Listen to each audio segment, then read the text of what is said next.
Sitting throwing rocks across the pavement, hoping it will cave in and swallow me whole. Wondering why my mind keeps on spinning. This isn't how living to me was told. Why am I like this? Something's always amiss. Can't put my finger on it, but it's there. Wait for it to subside, but my mind won't apply. Waiting for the clear. Is it bad? Sometimes I like it when I lose control. There's something in it that's so beautiful.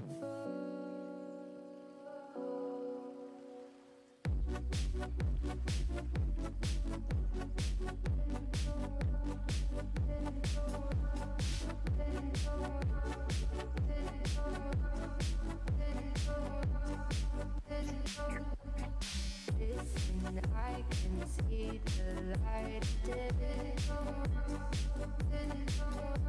but I can also see the bones decay. I don't know what else there is to say. I'm doing my best not to run away. Sitting throwing rocks across the pavement, hoping it'll cave in and swallow me whole. Wondering how the world keeps on spinning, kinda scared of living when it unfolds. Hard to see the light when everything is silent, waiting for the clear. Thankful I'm alive, but terrified of dying. But hey, I'm still here. Is it bad? Sometimes I like it when I lose control. There's something in it that's so beautiful. Listen, I can see the light, but I can also see the bones decay. I don't know what else there is to say. I'm doing my best not to run away.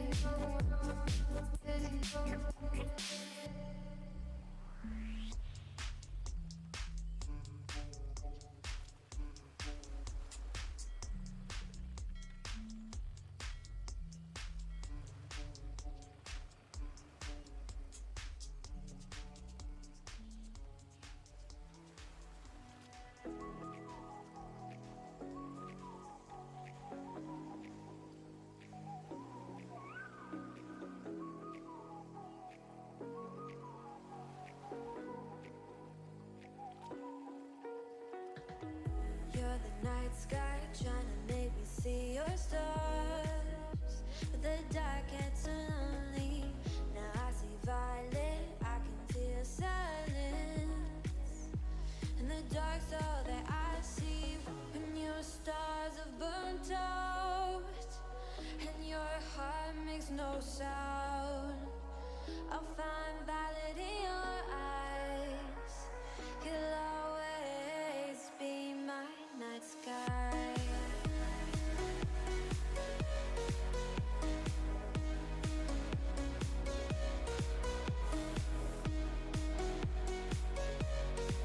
You'll always be my night sky.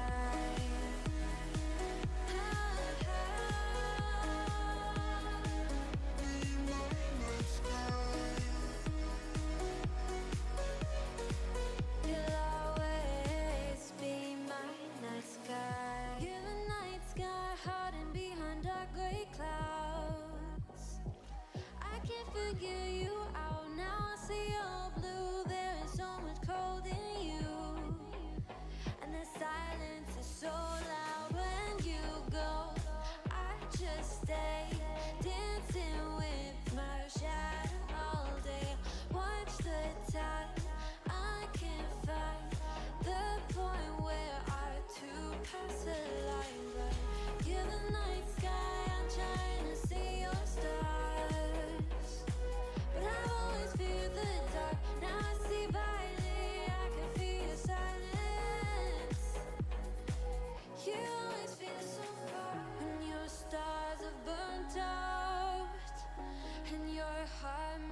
to hold close, it starts to end up on the brink. I tried so hard, but all these scars, they cut so deep, I bleed.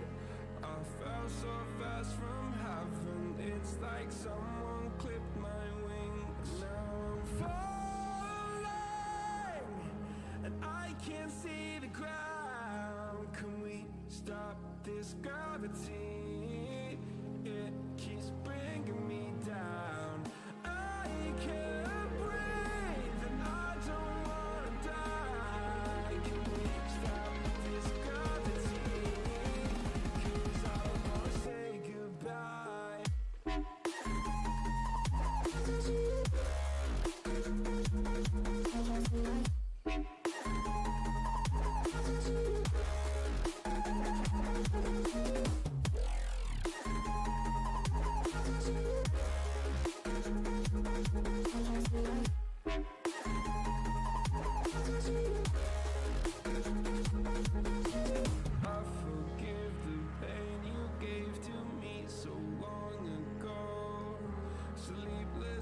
I laid awake just begging to let go. I almost got to suicidal thoughts, but you stepped in. An angel sent from heaven showed me how to live again. Now I'm falling, and I can't see the ground. Can we stop this gravity? It keeps bringing me down. I can't breathe and I don't wanna die. Can we stop this gravity? 'Cause I don't wanna say goodbye.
Alright.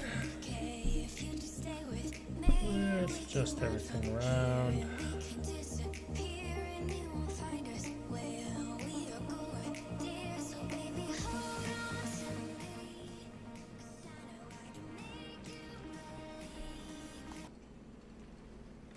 some better music here.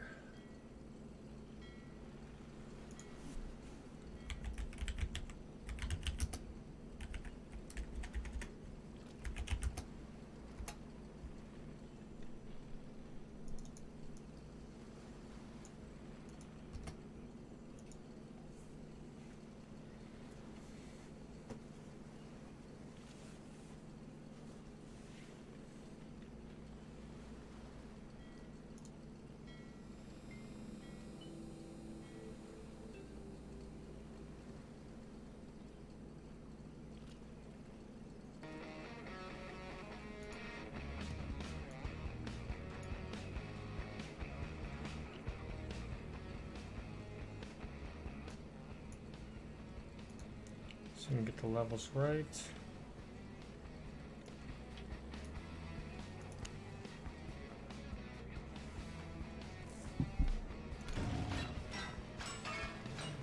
Should be good there, I think. Somebody's in chat, just let me know.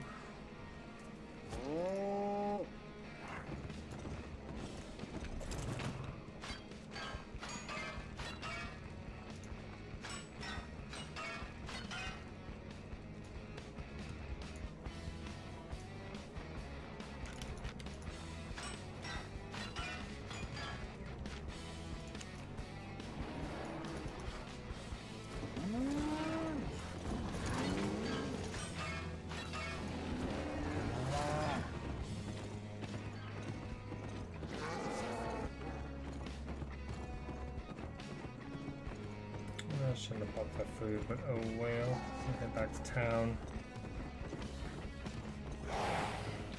I guess I should flip over my stream as well.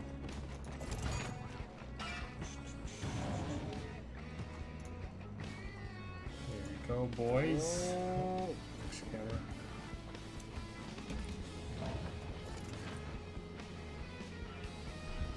There we go.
Okay, look Discord here.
hotkey for inviting.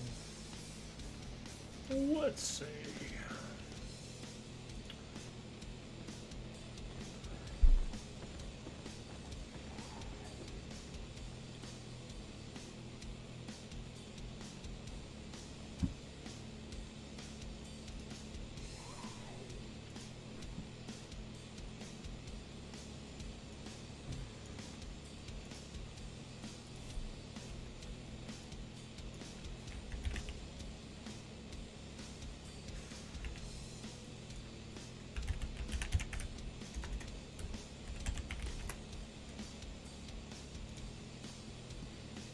Okay, right.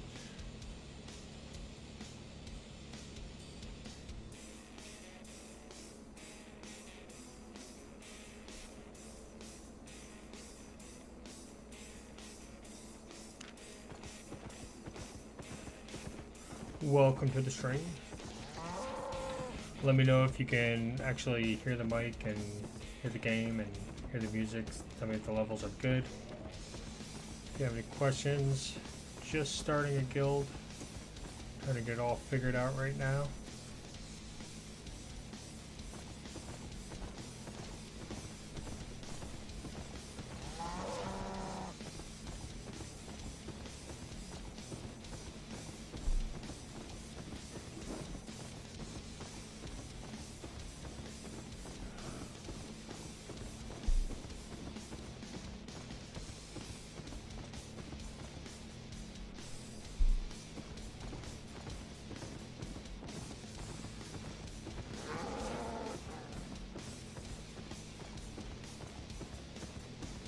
Drop all this stuff off at Fort Sterling. Just start inviting people.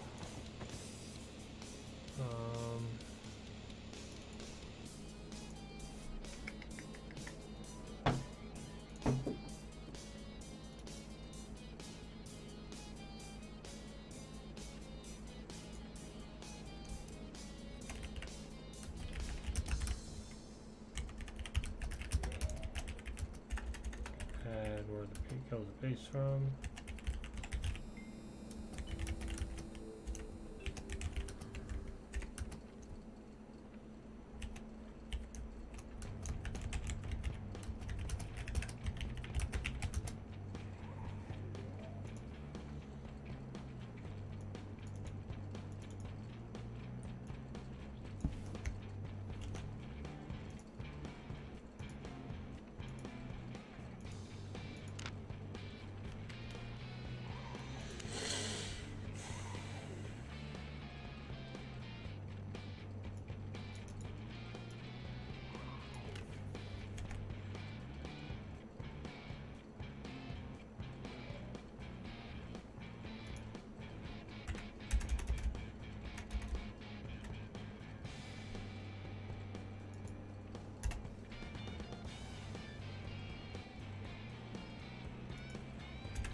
Pay attention.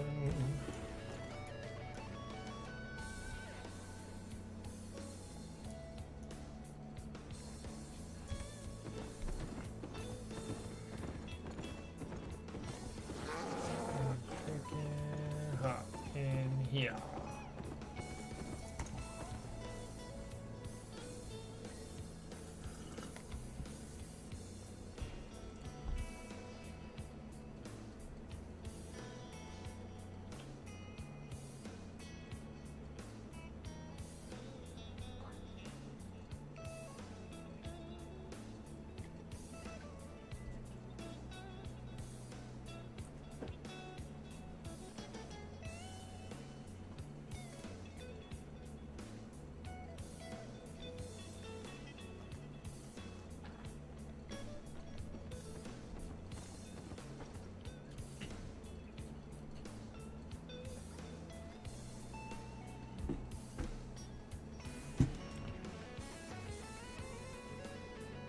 Okay.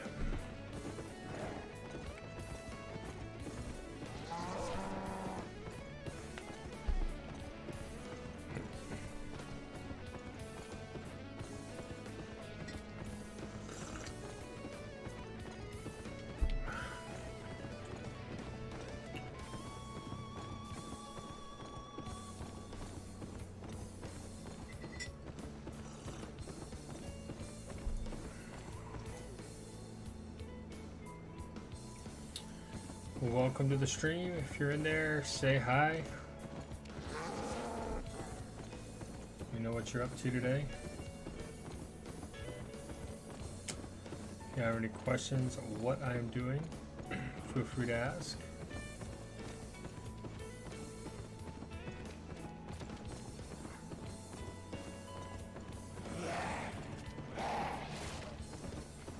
Now I'm on this big ox. I'm running back to the town, drop all my stuff off, and then I'm going to start inviting guildies. See if we can't get some new blood in this game.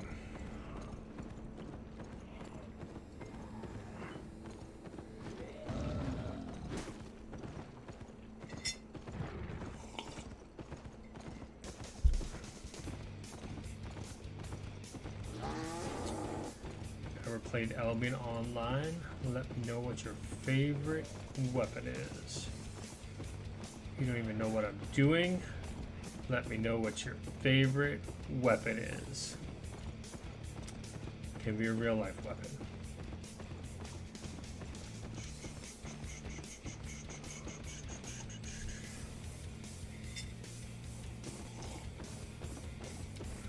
Looks like I got someone here on Facebook. Someone here on Twitch, streaming to multiple platforms right now. Breaking the law is what I'm doing.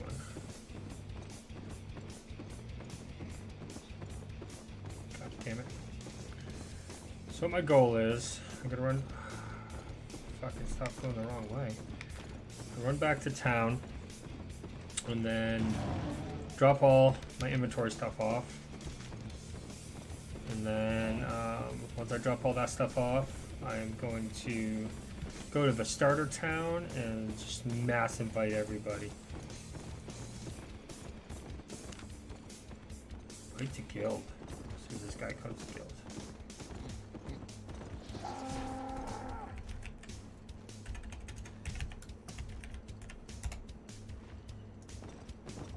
A little twirl. Welcome, bro.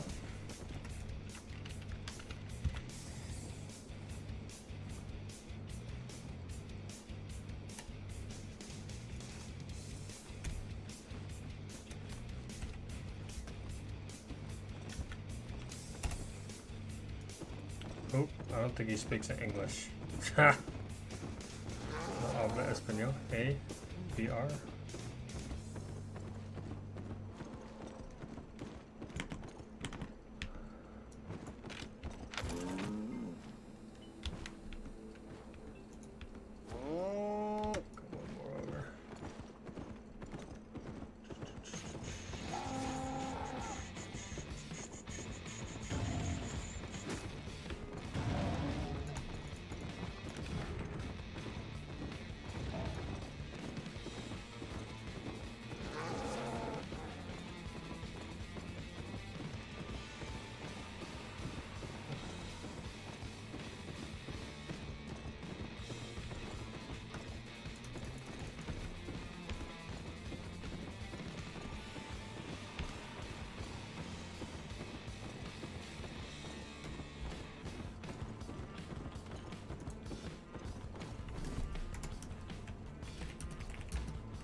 Ask him if he's new to the game.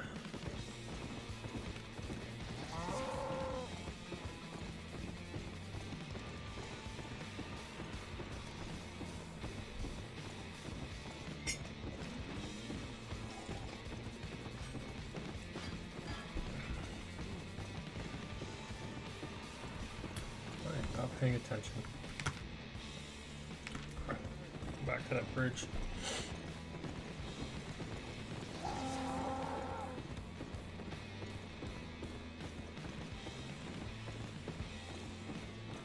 Alright. Again, welcome to the stream. If you find yourself with nobody else in chat, you're wondering who I'm talking to, I'm talking to one of the other platforms.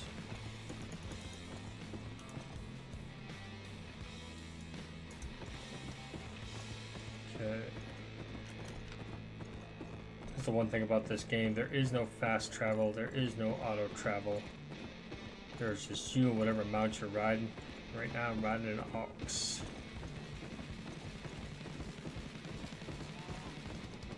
Got a hoof.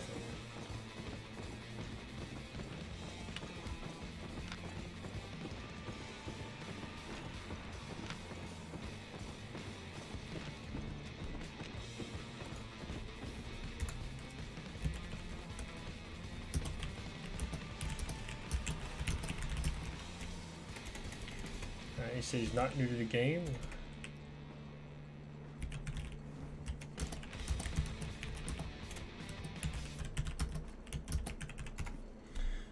He's not new to the game. I asked him what he likes doing, and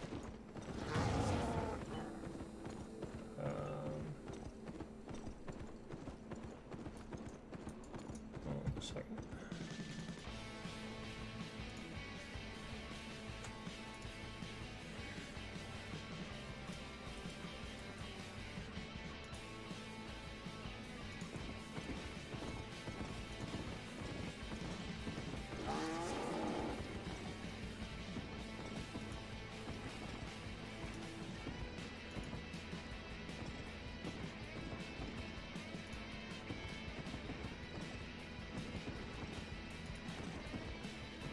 That not? There we go. Alright. Start paying the button. That's it.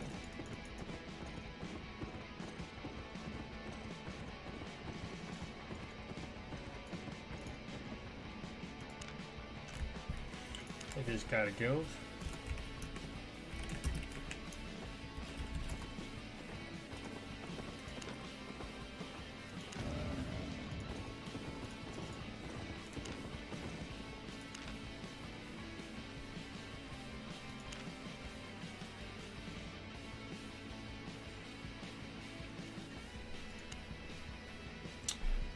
Let's see.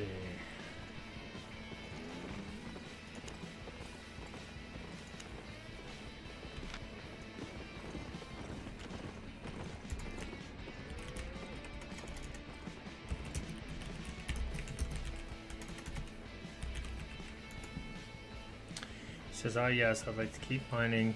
I don't mind fighting sometimes. Oh, he just left the kill. That was quick.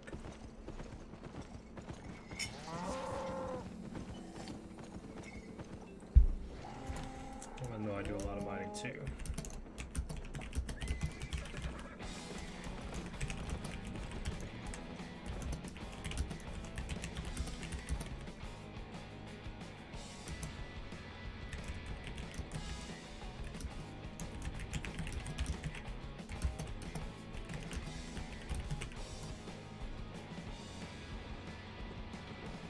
Oh my gosh, he's from Brazil. He doesn't speak any English, or good English, so he's using Google Translator.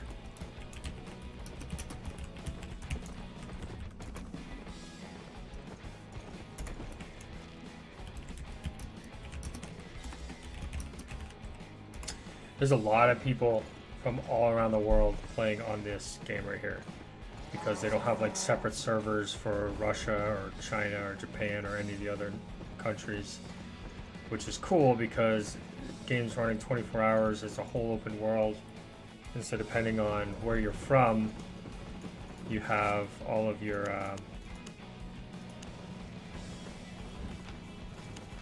depending on where you're from, you've got a lot of people in that region that play the same time zone as you. It's kind of cool.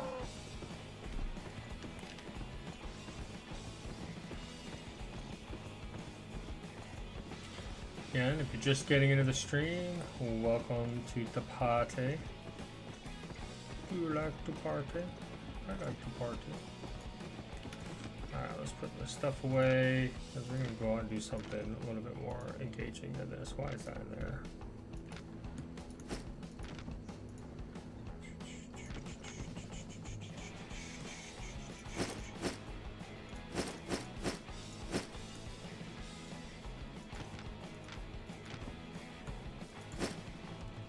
Okay, that's there.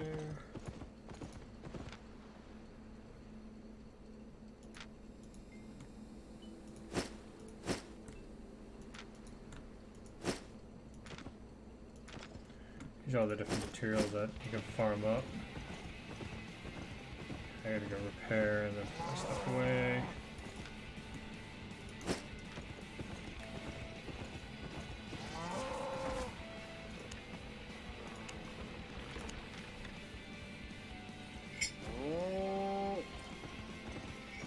Alright, so it's the Guild Island.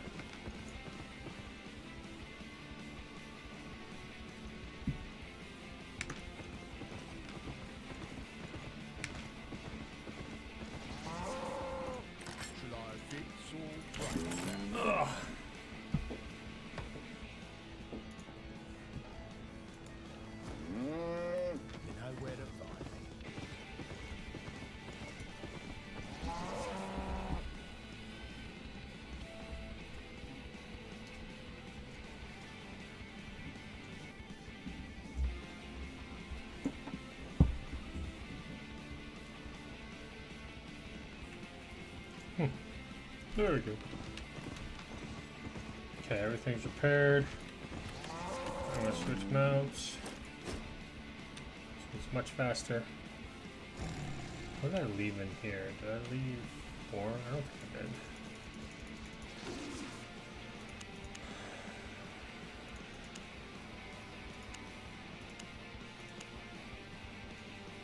No, it's the wood stuff.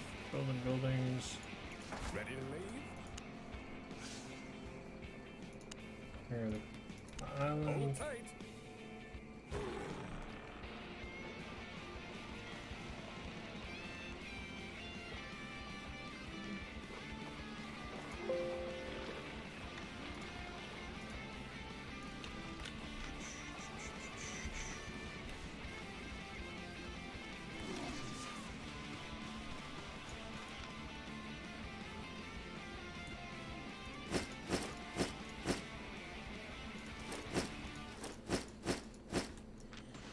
Okay, let's get rid of my expensive stuff for now,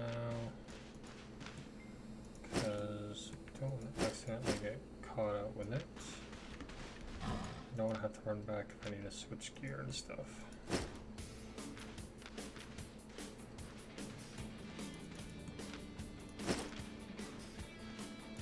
Okay. What do I want to wear?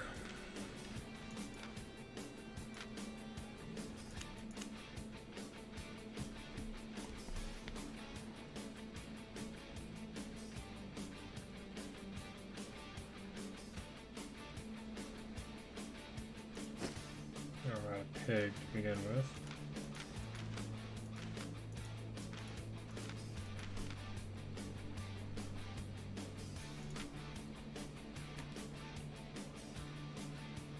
Kind of expensive stuff right there.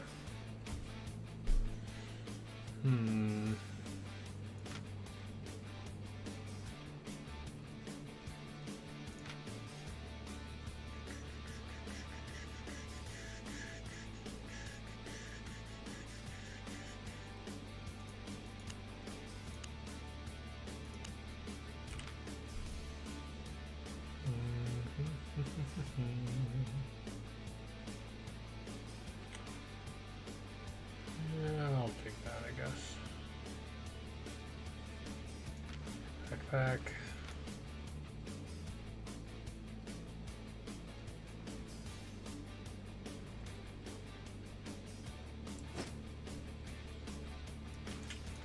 Food.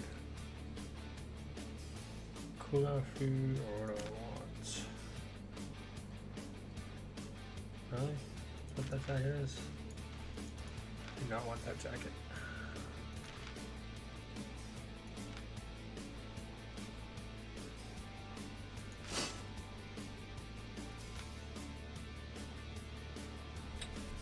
Second some money.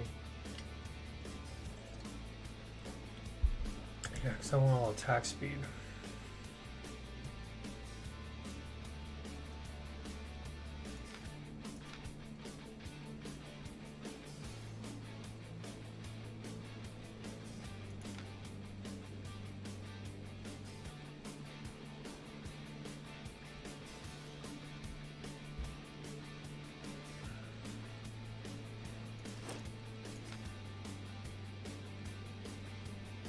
Lost all proficiency in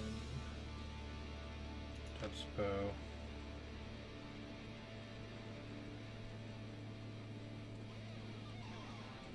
Yeah, I want the depths. You know, I really don't want to play this one. Let's find something better to play.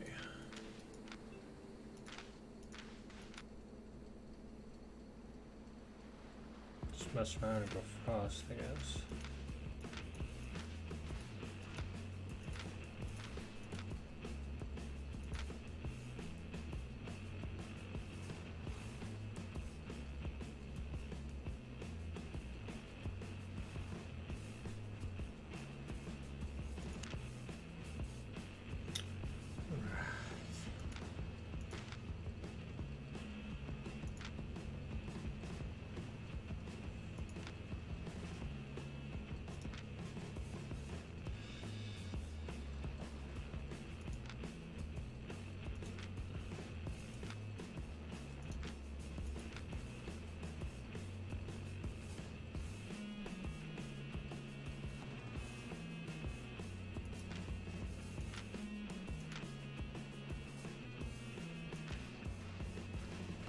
I'm just gonna mess around in my arcane build, I think. Yeah, let's do that.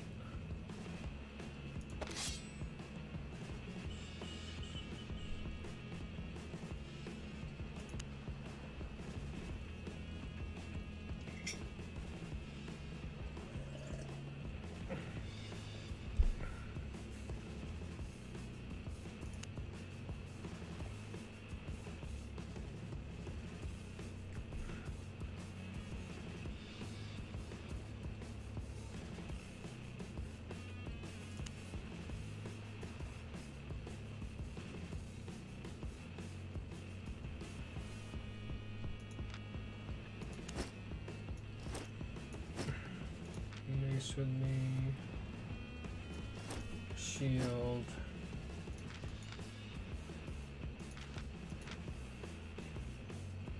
Put some cheap shit on. Damage, CC. Good damage. Wanna mess with one wall.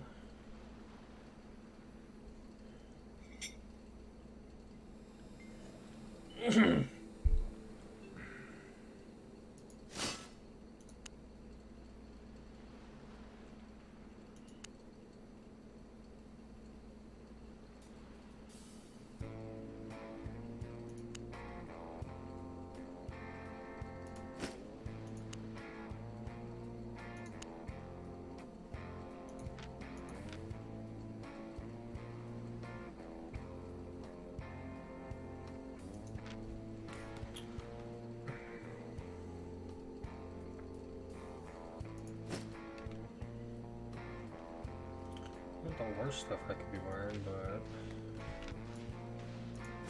shield on. Some poison pots. Amount of poison, and then do we have cooldown or health? I think we want.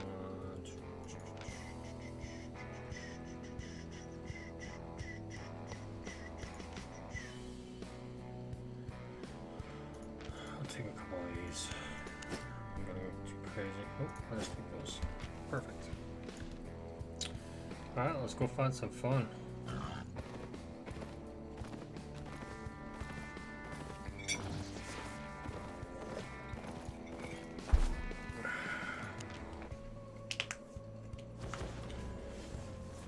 So, if you're in the stream, like I said, if you're in game, I'm starting a guild, so feel free to sign up.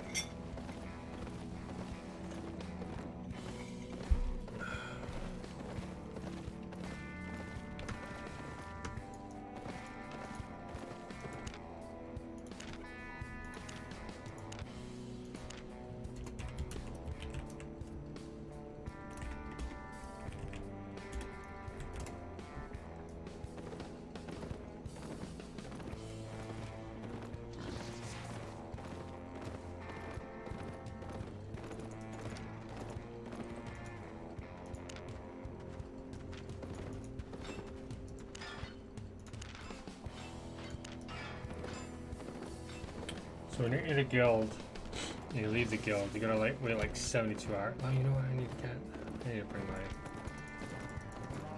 farming tools just in case.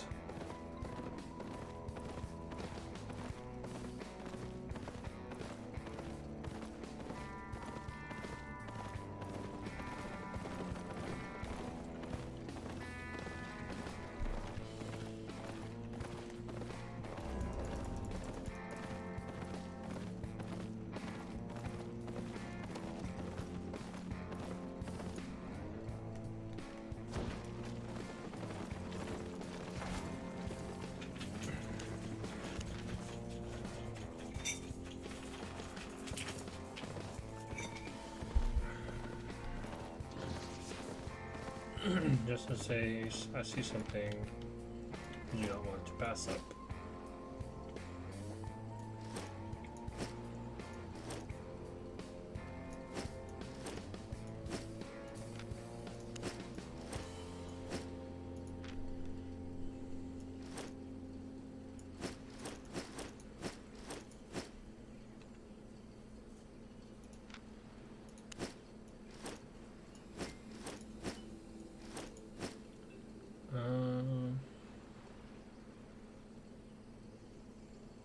Nothing.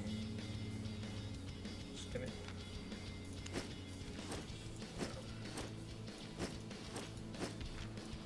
There we go. Alrighty, let's do this. Let's get this done.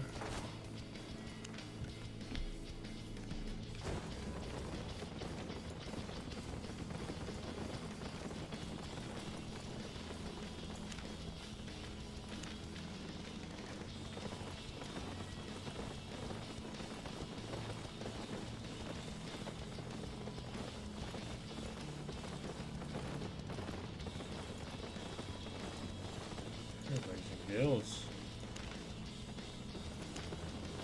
Or just left the guild.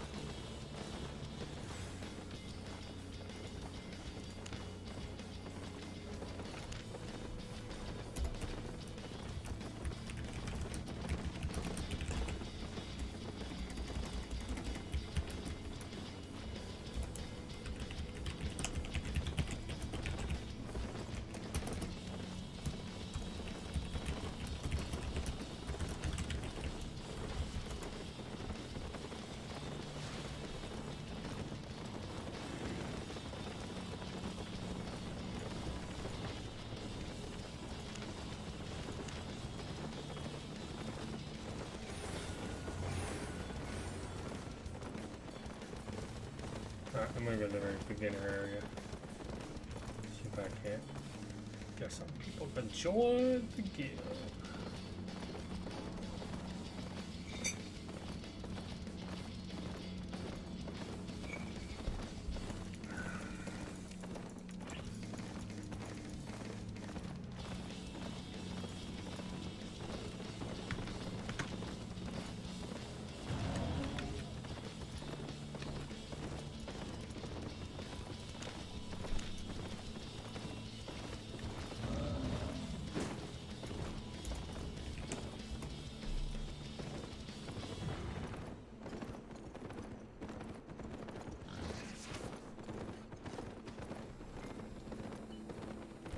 Death and taxes. I don't know if that's the actual WoW guild from back in the day.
Just like I can just stand here and just invite everybody who comes out the door.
Robert Third Eye.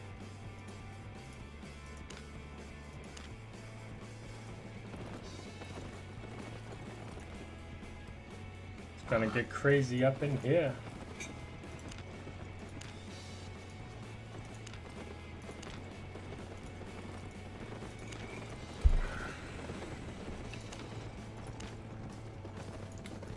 Make a macro for this shit.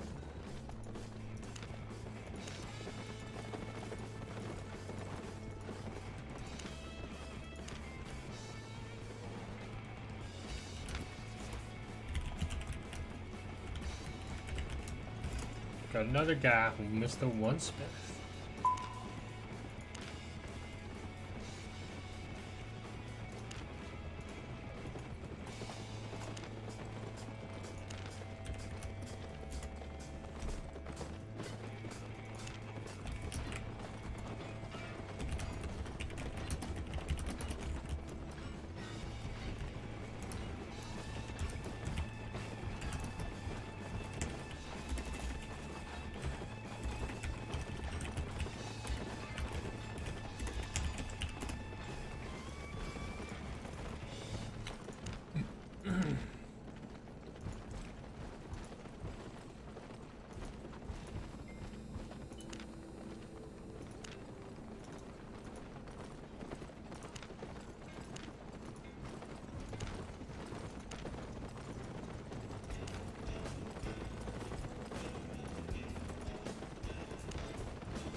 Don't need the guild.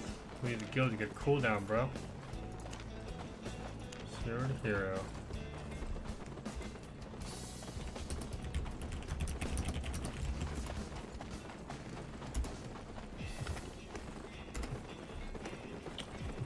Oh yeah. I have lots to trade.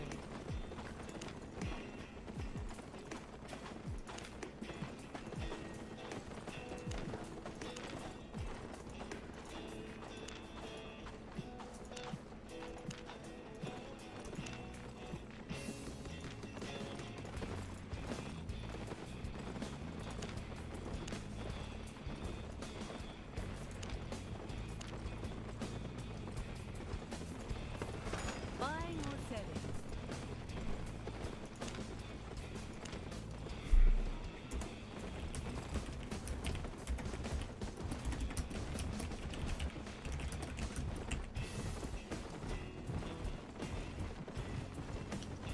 Oh, there they go.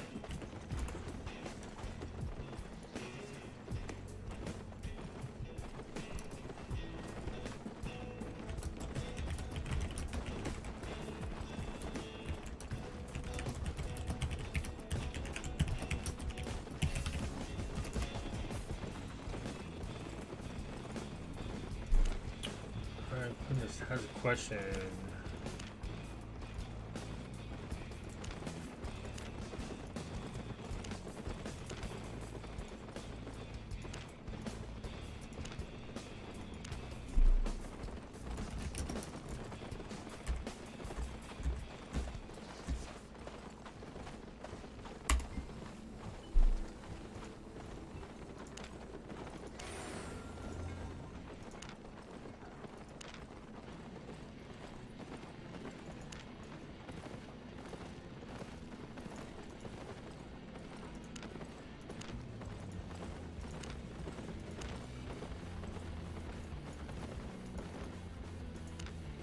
Mr. Sleepy. This is like crazy. Always surprised me how busy this game is.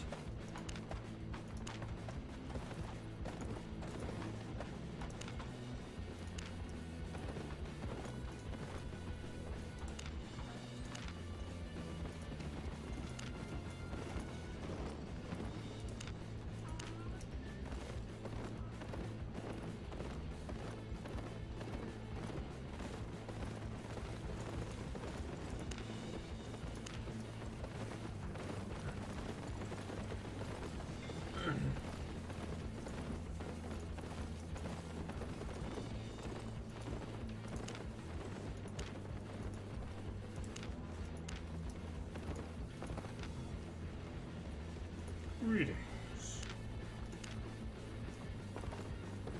Welcome back, bro. Stuck here, yo. Fiber to fabric.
people with cooldowns.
Let's see.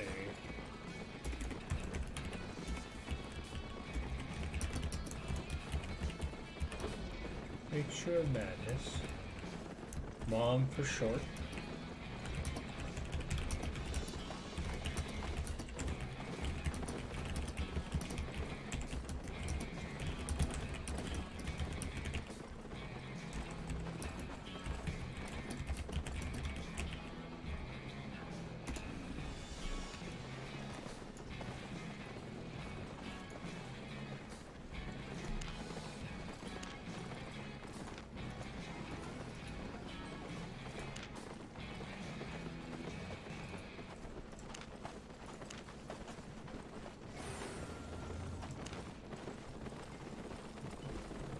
Fuzzy Wuzzy? Oh man, we need him in our guild.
So Kenneth has a question.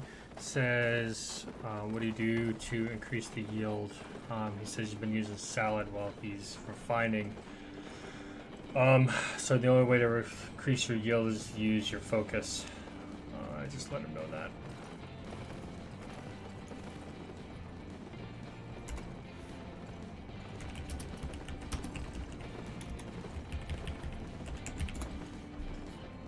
Alright.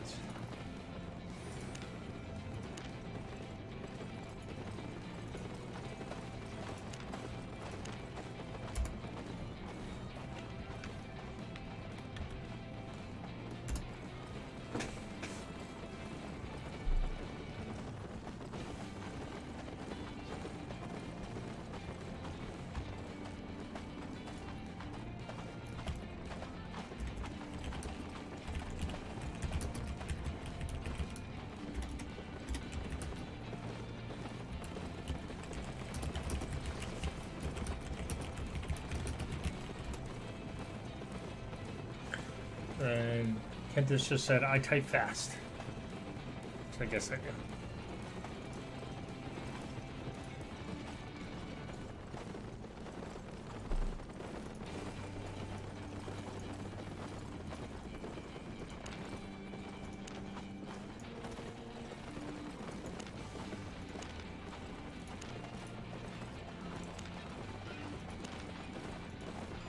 There's people that are in guilds and left guilds, man. Yo, What's up? What's up? NK by the way.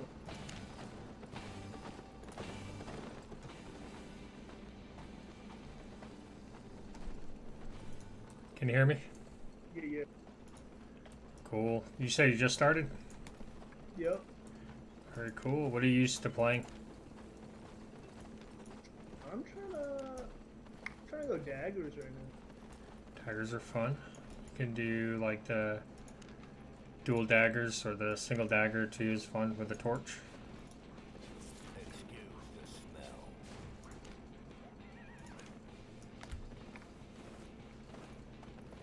I have no idea where or what path I'm going. I just bought like my dagger. I'm trying to just do the quest right now. Gotcha.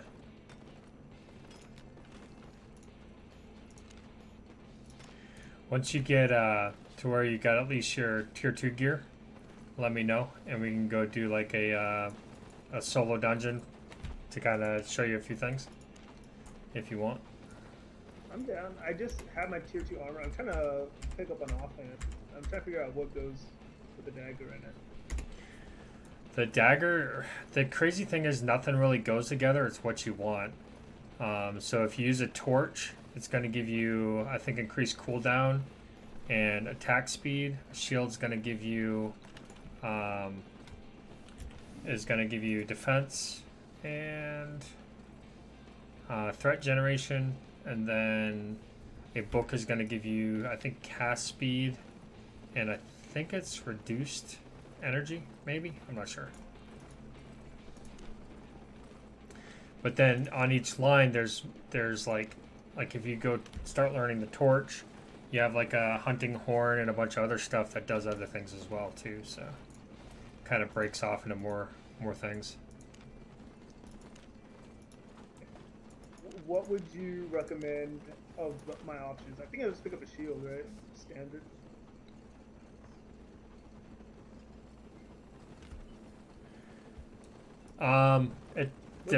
People play Egwene. What should I start leveling up right now? It's really whatever you want, man. What I did when I first started, because I played way back in the beta, so when it released on live, I kind of had an idea of what I wanted to do. And what I did was I got everything to tier 3 as far as weapons and all that stuff. And then from there, I went, after getting it all to tier 3, I basically was able to get to tier 4 next. And that kind of unlocks every single weapon. So it doesn't, like, if we go to do a dungeon and you bring like a couple weapons with you, you'll probably be able to level whatever tier 2 weapons you have on you. like Yeah, to be able to use tier 3. And once you use, let's see, so you'll want to bring one of every piece for tier 2. So like one plate helm, one cloth helm, one leather boot, one leather jacket. Like if you press B and go to that very first spot with a dual swords, you'll want to try to make one of each of those, and then we'll go do a dungeon and you'll just swap between them all until you're able to use tier 2 of whatever it is, or tier 3. And then you'll be able to start kind of getting a feel for all the different weapons and stuff like that at tier 3. And then after tier 3, once you get to tier 4, that's when each individual weapon and each individual slot for armor will kind of break off into more and more options for you.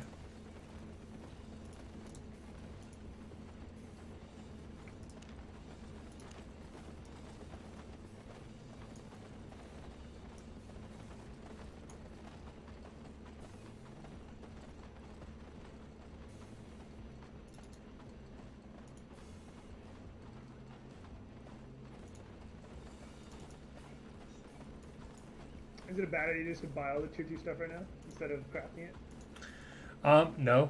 I mean, you don't have to craft your stuff. You can basically do, as you do content and level up, you're going to be able to purchase what you need. So like I can craft everything I need up to I can like craft everything to tier 4. And then some of my specialized stuff I can craft a lot higher, but it takes a while. And I've seen a lot of people just skip crafting, and all they do is dungeon dives, and then they just use that silver to buy their gear that they want. So you don't have to go down the crafting route unless you like it. If you like crafting, then definitely do it. But yeah, you can buy it, or you can buy the... So what my goal was when the game released was to get all my fighting skills to tier 4 and to get all of my crafting to tier 4. So that way if I ever needed it, I could just go and make it. Because once you're at tier 4, you can get, like each piece of gear has a decimal point it can do, like 4.1, 4.2, and 4.3. And so like the 4.1 is like a tier 5 item, and a 4.2 is a tier 6 item, and then a tier 7 item. So you can wear lower type gear that's stronger just if you haven't maxed out to the point where you can use it yet. Because as you kill stuff, you can wear more higher and higher tier gear.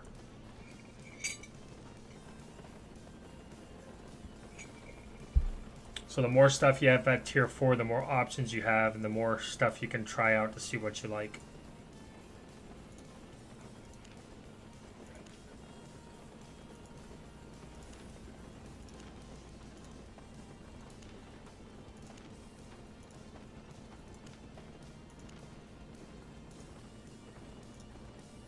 The borders around some of these items, like some of them have a silver border, some of them don't have any border, some have like a bronze border, gold border.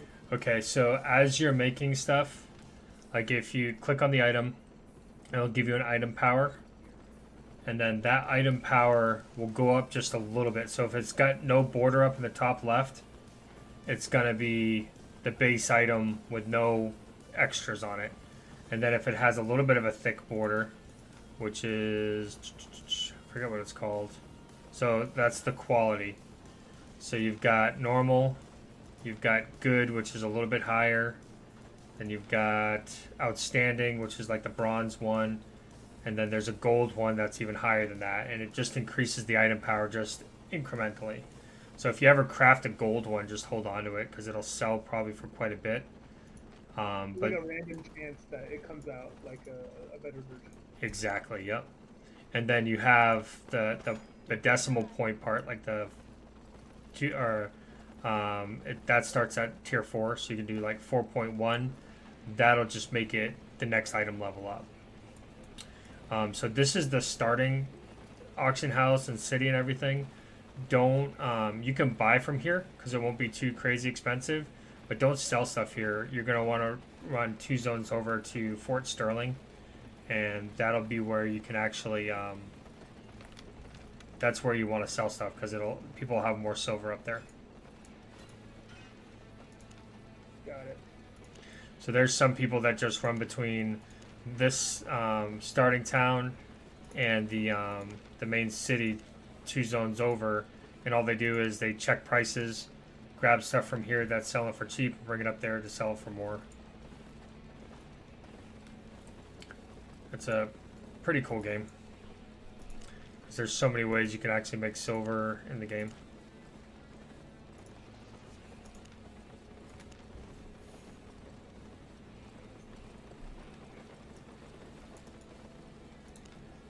Yeah, me and like 5 other friends are on the fence about whether we're gonna like commit to actually playing this game. Gotcha. Well, do the you did the tutorial island. Did you start the 3 days of premium? Yeah. Okay. Yeah, you can do that anytime. When you do that, it just increases how much fame and silver and all that stuff that you get. The loot drops are the same. So, have you read up on how the loot from things that you kill gets there? No. So, if you look at your map, you have towns all around the outside, which are in the safer zones. And then you have one town that's in the middle called Carleone. And at that one, they have a black market auction house.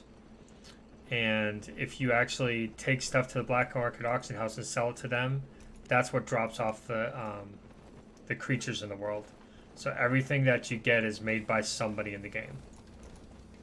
And so the black market auction house, depending on it says like, so say for instance, tier 2 daggers. The black market auction house will always have 12 tier 2 daggers that it can drop off mobs at any time in the world. So if 3 of them drop off the mobs and there's nobody that's sold them to the black market auction house, the price will keep going up and up and up till somebody sells one to the black market auction house. And then that'll get distributed on the loot table. So it's really a really cool system. So there's people that in the center city just go from the player market house to the black market auction house and just keep flipping items. You can invite to the guild too if you want to bring your friends in.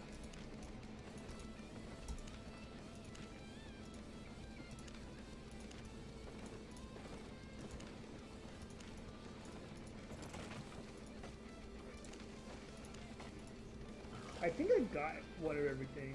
I don't think I'm missing anything. Cool. If you're ready, we'll I'll throw you an invite and we'll go out and check out something. Let's do it. Isn't it kind of a waste of time for you though, because you're so like probably like super high levels and stuff? I mean, this is how I get people in the guild, so not really. Let's do it.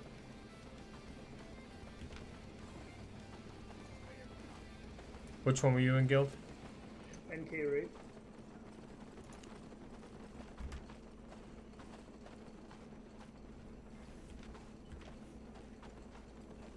Did you get the invite? Yeah. I'm in the party. Oh, I moved where you were. Okay. Hold on one second.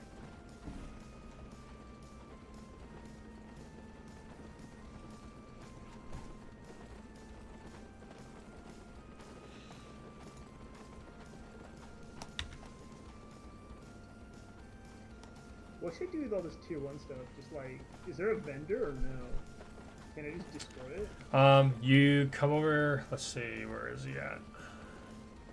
So I think over here.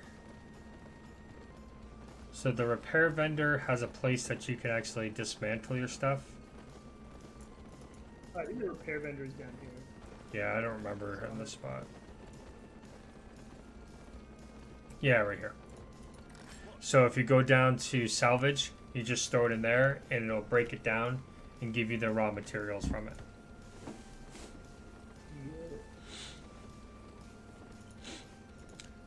And then this is where you repair too, which it's almost cheaper just to remake your stuff than repair at low levels. And then you have your chest here. each chest, wherever you use it, you go to a different city, your stuff doesn't move to the next city. It stays at that place. If you didn't know, I don't know how much you know about the game, so. Not at all. I basically Okay. just go jumping in. Cool. So yeah, these chests right here in each city, and each guild island, and everywhere you go, each chest is individual. So you can't like throw something in here and then go to the next city and have it there. You have to move it. Huh. All right, so we're gonna go out the southeast. There's no rush. Just let me know when you're ready. Do it, man. Okay, we're gonna run around till we find a green portal, and then we're gonna go inside the green portal. It'll be like a sliver, glowing green. Those are the solo dungeons. I'm pretty sure we can go in together into a solo dungeon. Like the green portals on the map. I think I like when I was doing some quests. I think I wandered into one. Yeah. Now those, I think so the green cave there, that's a solo dungeon too, if I remember right. So we can just go in that cave on the map.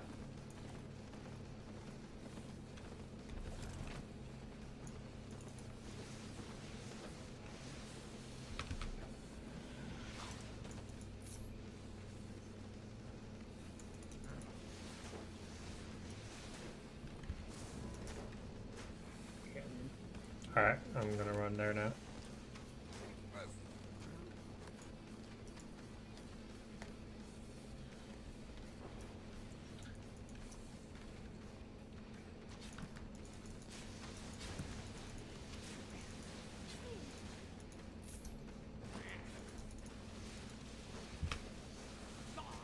So that right there, that beam increases your attack power.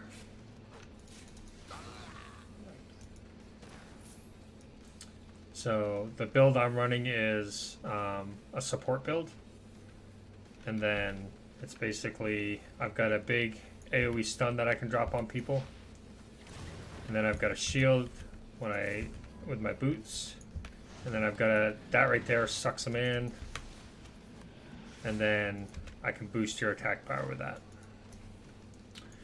And then the nice thing about this build is I can just switch my weapon, and then I got my tank build. But I figured this isn't a bad way to go if somebody's trying to level up gear. Nice. Wait. So I have a question mark for my R. So I swapped to a new set of gear. Okay. So once you're out of combat, click on the question mark. It'll give you options to put spells there. Got it.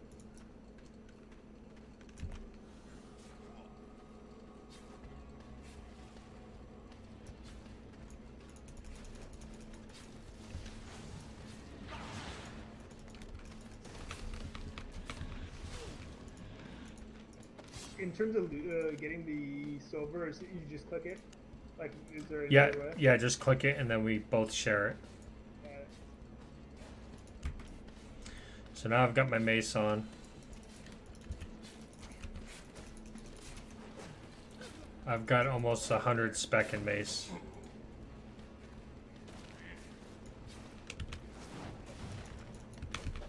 So I've got a lot of threat with this build too. Did you play any other games before this? A lot of MMOs like World of Warcraft, stuff like that.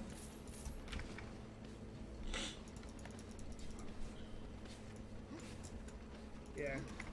I pretty much played like every competitive game that's like existed. This game is pretty competitive. I don't know if you've watched any of the upper end videos, but you get guild territories, and there's like 5v5 fights for the guild territories, and Zerg v Zergs, so like major like 100 on 100 battles. It's crazy.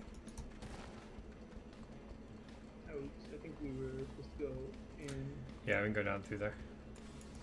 This is kind of just a big circle and things just constantly respawn. So the solo dungeons are more linear. These ones are just like group dungeons where you can, or this is really a solo, but this is more like an open world style versus the green slivers.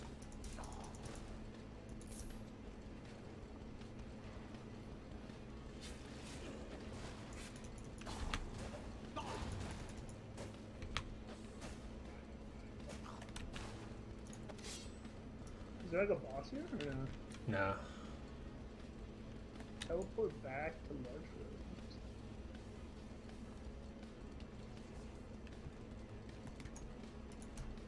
So right now, let's see, where's my? So I just started my swords. Check my.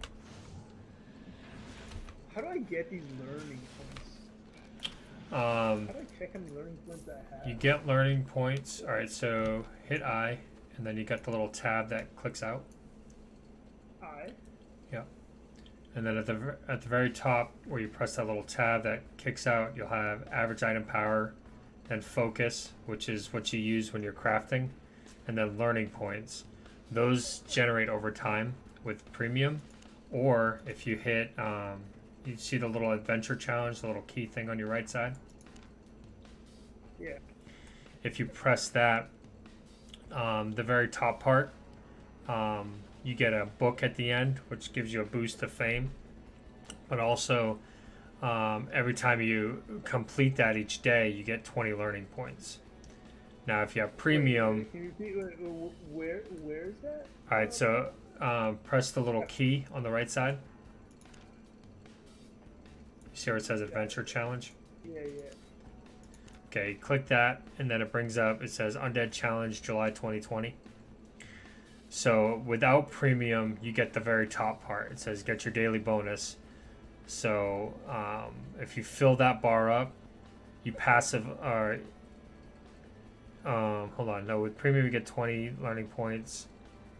What is it? I think you get premium, or you get learning points just by completing the challenge too. Let's see. Is it 664? What is that? Is it like the reputation, or is that like my fame or something? Like, what is it measured?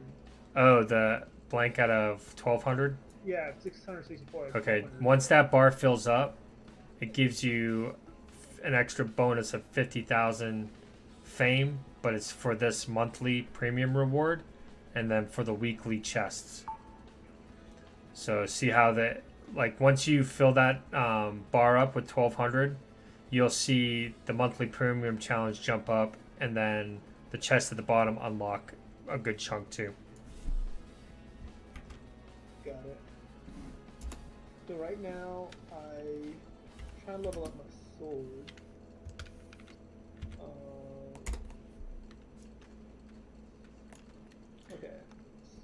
Okay, so I still have some ways to go. Yeah. And learning points, don't start using those till you start getting past tier 5 or tier 4. So Yeah. I shouldn't have used my learning points already? It's not that big a deal, but yeah, they're definitely worth. It's a little bit better to save them. All right, let's go back out. But yeah, if you save your learning points, trust me, there are some, like, you'll be glad if you save them. So should I just normal my? Should I go from tier 2 to tier 3 just raw without learning points? It only uses like 2, and it looks like I have 1,000 learning points. You can, but like once you get into the higher levels, like 2 learning points could be like hours upon hours of not having to farm something. Yep. And just tier 2 to tier 3 normally without learning points? yeah, it's tier 2 to basically to tier 4. It doesn't take very long at all. Like once you get to tier 3, we can go do a little bit harder area, and you'll see that it'll go up pretty quick. Just trying to find a solo dungeon, which will be a little harder. For like, because I did bow and like leather, but right now I'm getting my armor up. Can I just Okay. like, can I just focus on the tier 3 right now rather than like spread? Like, can I just? Once you've you can do whatever you want. So if you want to stick with leather and bow and stuff, yeah, we can just go grab you a tier 3 weapons and then go that route. I'm down. What's that? I'm down. Let's go back to. I can diversify like on my own time. Yeah. Let's go back to town and we'll grab the weapons. I picked up some gold on the ground and like demounted me.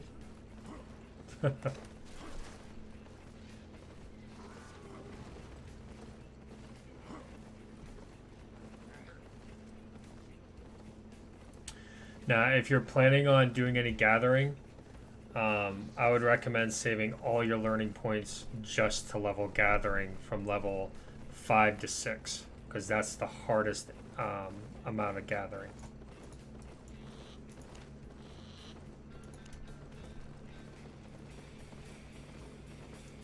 Like, that can take months, depending on how much you play.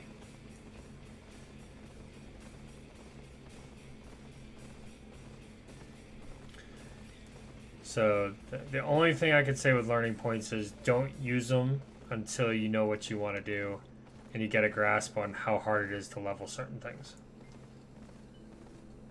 That's usually your best bet. Got it.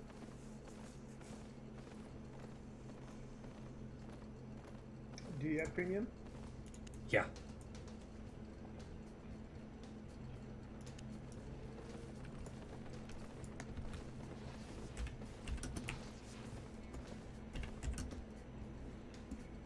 Alright, wait, where'd I go?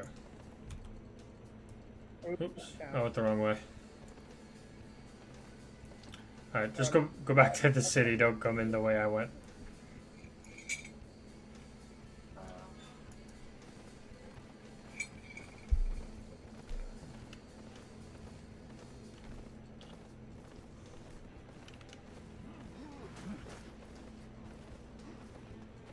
So I'm guessing like the bigger your guild is, the better, right? Because it seems like you do everything's game like with numbers. Depends on what you're doing. There's like some small ganking guilds that all they do is they roll around in like groups of 5 to 10, just looking for people out in the black zones to gank.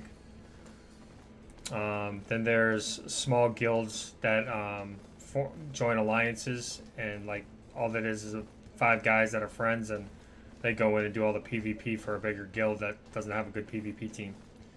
And then you got these other guilds like Arch Alliance, which is just a huge Zerg that runs through everywhere.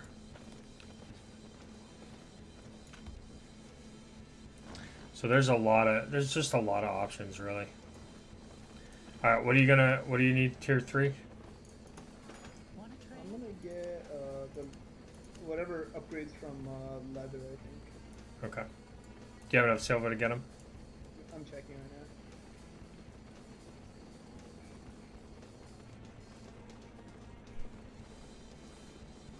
Oh, actually, I guess I didn't level my leather up all the way. It's fine. I'll just buy it for now. And Yeah, have that's the way to do it. Like,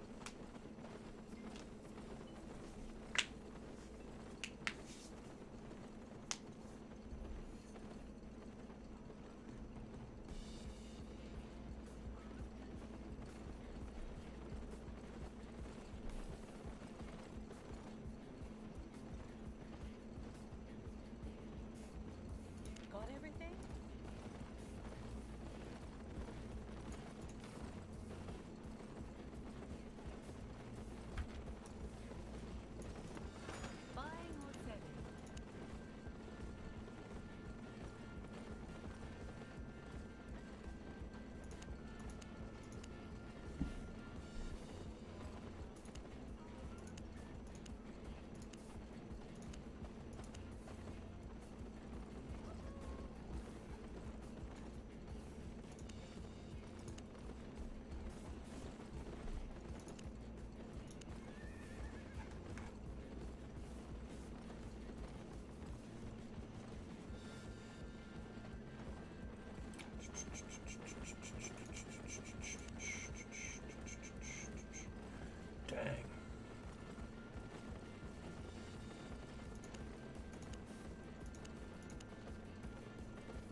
So what's the best like pairing with the dagger? You think?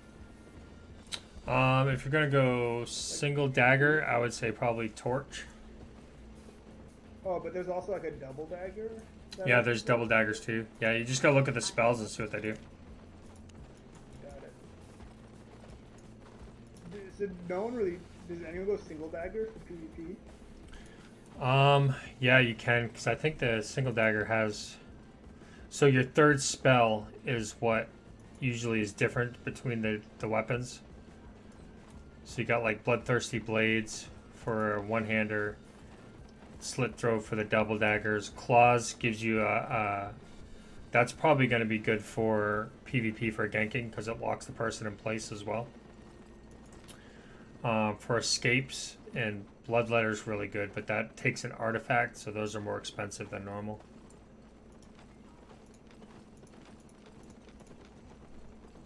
Wait, the torch is oh no, is a torch the first torch you get tier 4? I think so, yeah. Well, unlocked. No, tier 3 has a torch. Oh, you're right. Slot offense. Okay. Tier 3 offense. Oh, they're just more expensive. I know. I'm short silver. What do you need to buy still? I just need the offense tier 3 torch and I'm good. Okay, I got you. Thanks. See you later.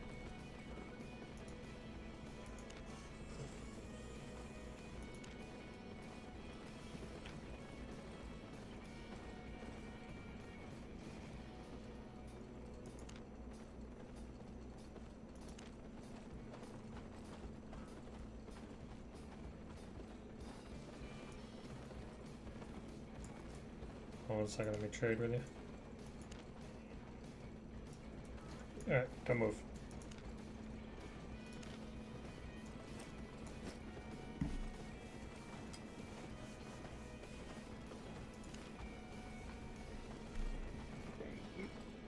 You're welcome.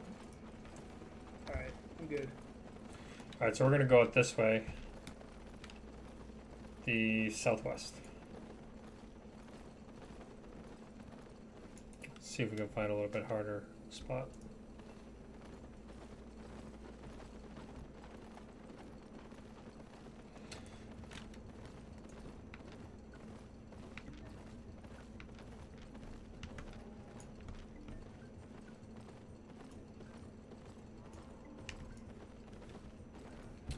Alright, so if we go all the way southwest again through here, that'll bring you to Fort Sterling.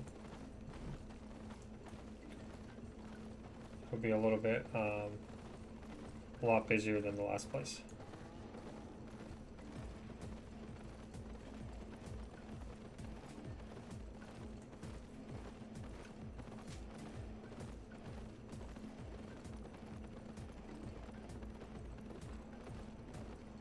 When you're a solo, your Reaver, which is basically, it helps you, oh, here we go, let's do the sliver. So your Reaver is what dictates how much damage bonus damage you do to each level and how much damage you take. So if you press B, you've got down the center where the two swords are crossing. The very next thing says Journeyman Reaver, then Adept Reaver. As you unlock those, and pretty much any time you fight something, it unlocks those. It helps you kill whatever level it is. So if you're at level, like if you're by yourself, I would try to stick close to whatever Reaver you're at as far as what mobs you're attacking, whatever tier. So if you're a tier 3 Reaver, you should stay around tier 3, maybe tier 4 from time to time, but only once you get comfortable. And then that will make a big difference on not dying constantly.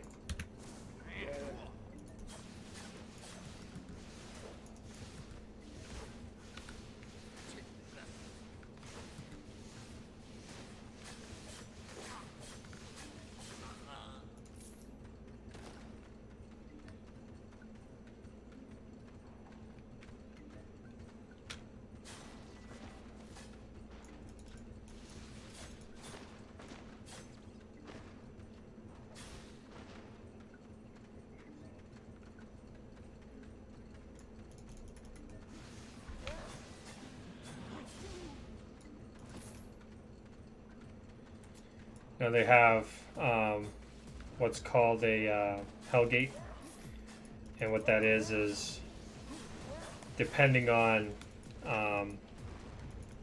what zone you're in. Like, I think they start in yellow zones. You can't lose your loot in yellow zones. In red zones you can, but in the Hellgates, what happens is either 2v2 or 5v5. You enter one side, and then somebody else enters the other side. And and you basically fight it out, clearing all the mobs, and then after you clear all the mobs, the next thing you're doing is you gotta kill the boss or kill each other or do both at the same time. So it's like a dungeon with 2 entrances. Yeah, I've seen streams of people doing Hellgates. I've seen like people like 1v2 the other people on the Hellgates. So. It's pretty cool, man.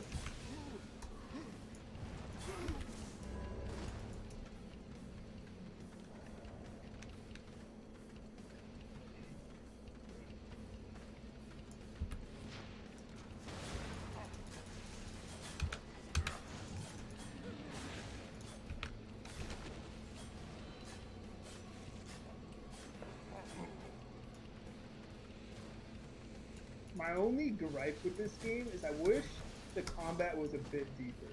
Yeah. Like if the combat was deeper, this game would be like literally perfect. Yep.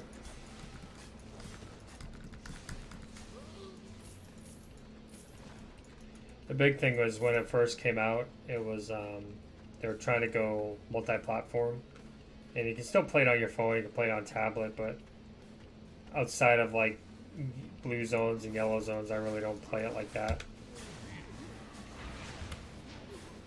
Yeah, I mean, I wish it was like on the iPhone, but I don't think it is. No, it's not. I mean, that'd be cool. Like, I've never been into mobile gaming, but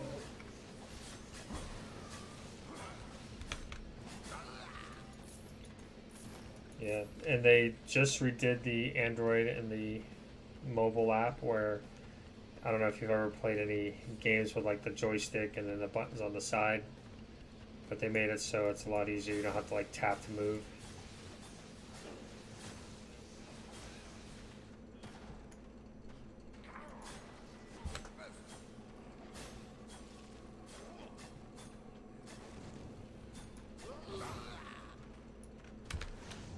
what's this tax, man? Who's taxing us? Oh, the guild. Like, someone actually owns that capital city? What's Like, that? How much? Somebody owns that capital city in the middle of the map? Like, how much does that cost? It's, you gotta fight for it. So you gotta get a team together and basically it's chaos. You gotta like break down the walls. It's awesome. There are like so many different levels of the game. So like the combat's pretty basic.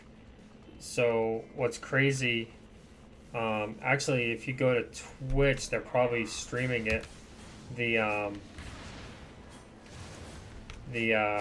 Basically all the zones are being fought over today. So if you go to Twitch, Yeah, I saw. I like tuned in for like 15 minutes. so It's just like the biggest cluster I've ever seen in my life. oh yeah. So basically, once you get on that level, the combat's not that bad because there's so much other stuff you got to deal with, like positioning, zoning, who you're attacking, stuff like that. I got a bunch of crafters now. Oh really? Off the mob? Like leveling up and like all this stuff unlocked. Oh cool.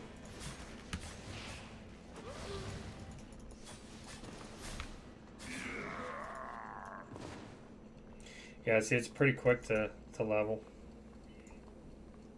So let me equip my tier 3 stuff. Make sure you grab your spells. So with daggers, a good helm to go with is the cloth helm, and it's a mage cow because it has a poison on it.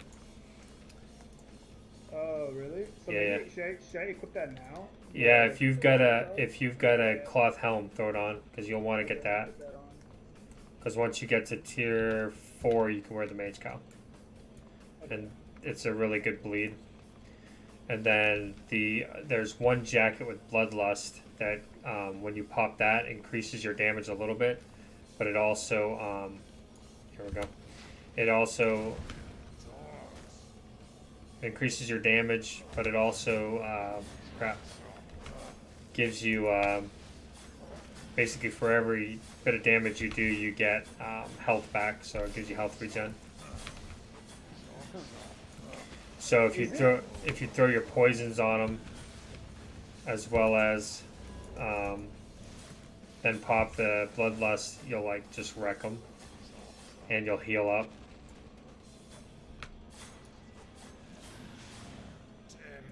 That's why there's like so many different builds you can do. All right, so this chest, you just click it, and then grab the loot. So you see the little bag of gold there? See how it has a little thing up in the top right corner with a line through it? Yeah. Alright, so you click on it or grab it, and then you click on it and you hit use. But if you die with something with that little line with the gold with a line through it, you won't lose that. You can use it anytime. You don't have to worry if you're in a black zone or red zone. You'll always have it. Nice. And then when you're done, you can just A out.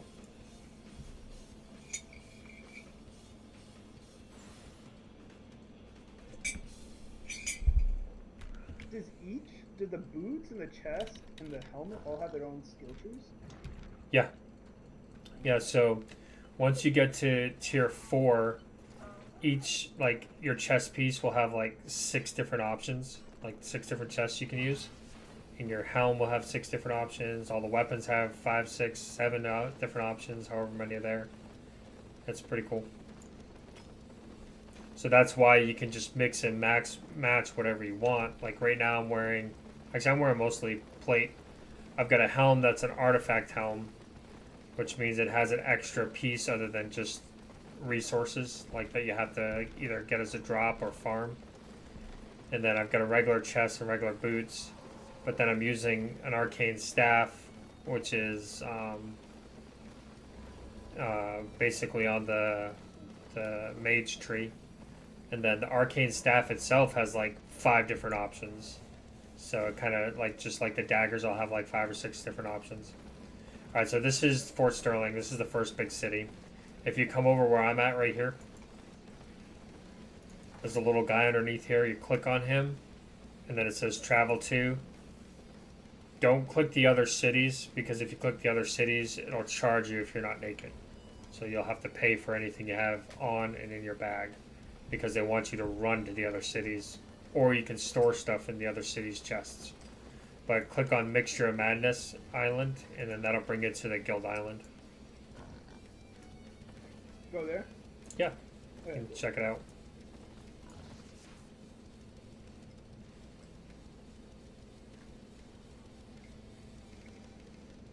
So is the guild bank my own local bank as well? So you've Or got, is it- well, is it- you've got, is it- so you've got the drop down menu, which is your bank, and then if you hit guild donations, that's the guild bank where anybody can go in and put stuff in and take stuff out. Got it.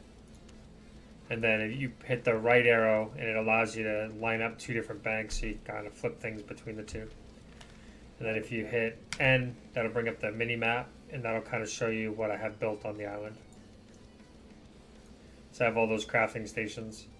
Now, keep in mind, there are taxes on these ones.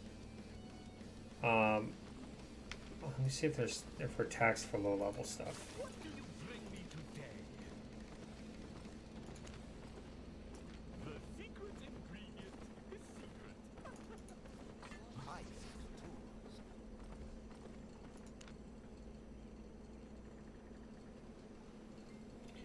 Oh, I can't see it on mine. UCC 25%. What's that? Is that it? Yeah. Usage fee plus 25%. Yeah, so if you're using these, because I'm not going to micromanage them, if you go back out in the town and hit your mini map like that, you'll be able to scroll over the different places on the map, and that'll show you what the usage fees are out there. So only use these if they're less. If they're more, don't use these. But the starting zone, I think, has 0 usage fees, like 0 taxes. So you're better off just making your stuff until you get a silver in the bank and everything. You're better off just using the starting zone. I see. Why wouldn't people just stay in the starting zone and then just do their crafting fees there only? Because the starting zone stops at tier 4, and then you also, like, alright, so you don't get any extra bonus return when you craft here. That's the only bad thing about the guild. So if you go to Fort Sterling, so click on the little guy right there and it'll bring it back to Fort Sterling. And then if you hit your N and then scroll in a little bit, you'll see all the different plots. People actually own these. And then they put taxes on there and usage fees and stuff like that. And then they actually get to collect all the silver that they get from people using it. But here you actually get, like, say if you craft, say if you're crafting a bow and it takes 16 pieces of lumber, you have a better chance of getting some of that lumber back. Or if you're trying to turn logs into planks to make something, and use 10 logs, you might get 3 or 4 of them back, like, because you get a resource return here. So that's the bonuses of crafting here versus in the starting town. And also the starting town only goes up to level 4.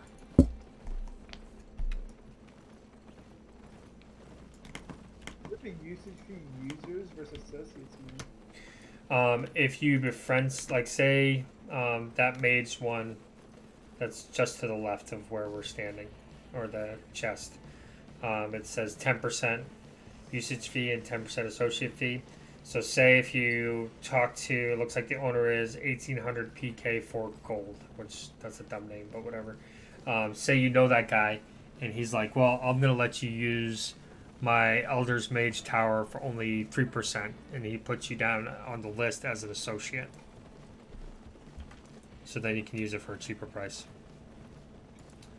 So in this city, where are you at?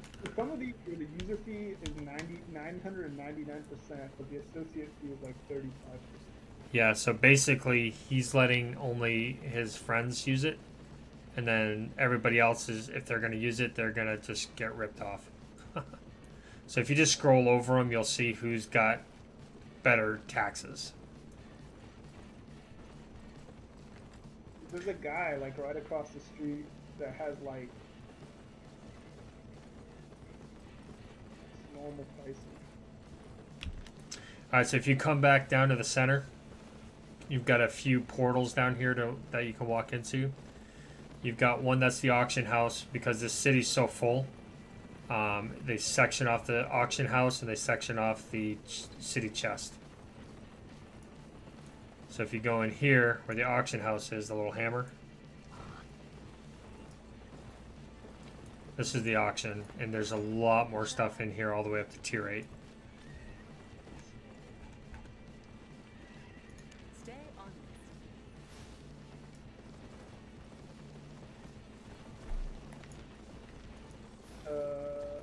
Did you see where I went? Did you go through the blue portal? Hold on, I'm coming back out. Nope, come back up the stairs. See where on the little mini map where it says marketplace and then bank. So you can go into either one of those portals, and that'll take you to the market house or the bank. And remember, anything you put in this bank stays in this city. So if we go back to the starting area, your stuff won't be there. Oh my god. Same with, People. yeah, I know, it's crazy, right? So same with the auction house too. So like, say you list something here, you won't be able to pull it off the auction house at the starter zone or the marketplace.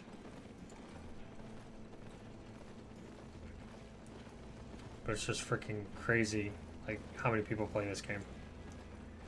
And so if you think about it, you've got 5 cities, main cities just like this. So if you hit M, then scroll out a little bit, you'll see the Royal Continent.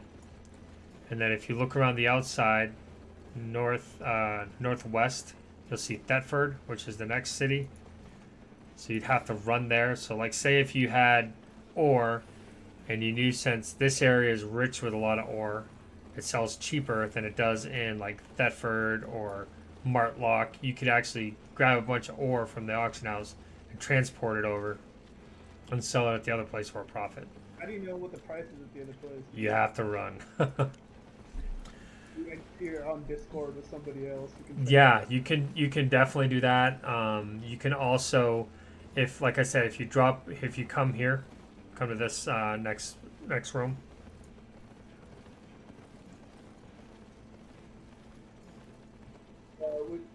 Where'd you go? I went to the bank.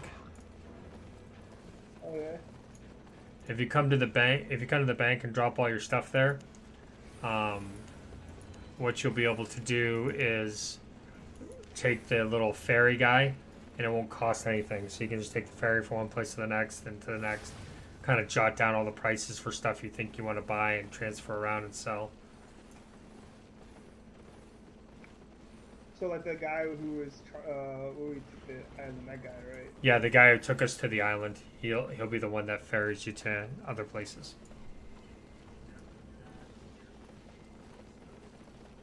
So like it's an economy game and then a full loop PvP game. So it's all about like figuring out how to support what you want to do. And really, if you're dungeon diving or just running dungeons, usually you can get enough silver to craft the gear you need. You don't necessarily have to go out and be farming day and night to be able to make the gear you want. It's not a bad thing to do either, if you like crafting. I want to be as combat focused as possible, and minimize any sort of farming and gathering. Okay.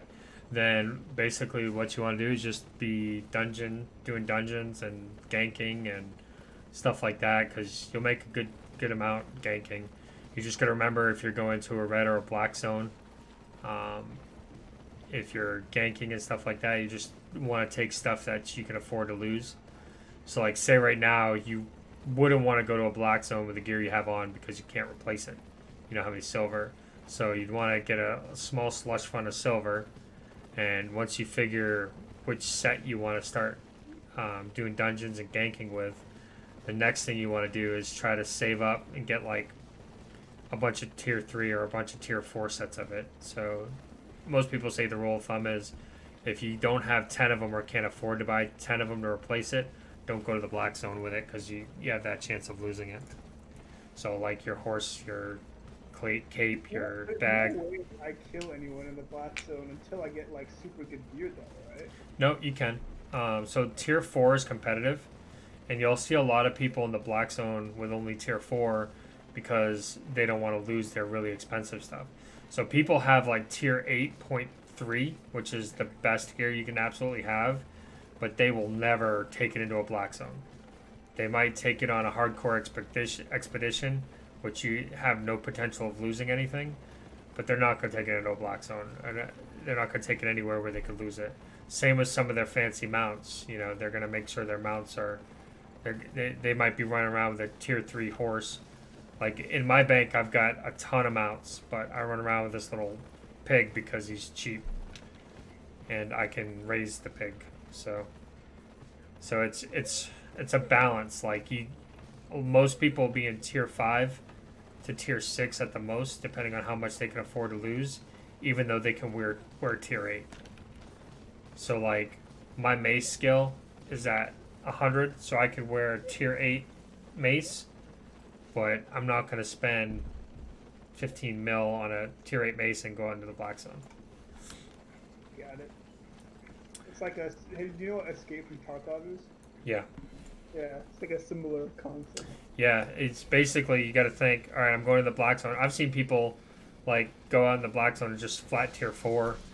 So like, especially when you start getting out there, because you're going to be able to gank people that you don't think you're going to be able to gank, and then there's going to be people that are just going to wipe the floor with you as you learn. And then you'll realize, oh wait, I don't like this weapon. Let me try this weapon a little bit better for ganking. So like a really good ganking weapon right now is let's see. I don't think it got nerfed. So like the traditional ganking weapon forever has been the double-bladed staff, which gives you a stun, a cartwheel, and a second stun that gives you increased speed. And then also like a leap. So stuff like that, like it's just a crazy game. It really is. I gotta get a spear for that. What's that? Do I need a spear for that? That is on the hunter tree, or the hunter tree, and then once you unlock tier 4. So if you look at the tier 3 and then you look at tier 4, you have quarterstaff, and it's under the quarterstaff. So if you press B, do you see it?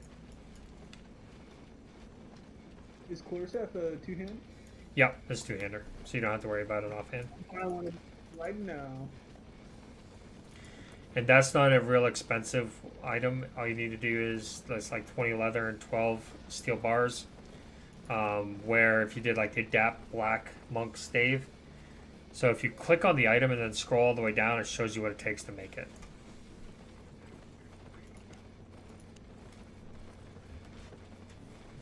I'm gonna try to go into the auction house.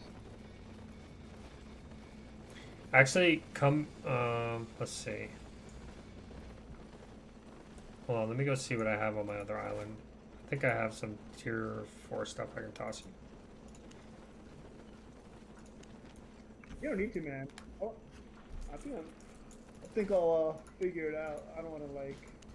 Okay, no worries.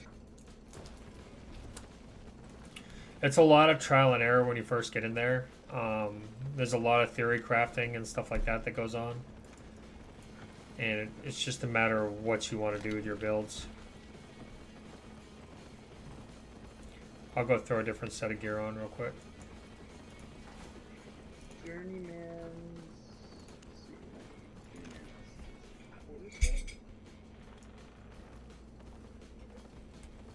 Yeah, you should be able to get a green quarterstaff, right? Is it in the two-hand? Yep.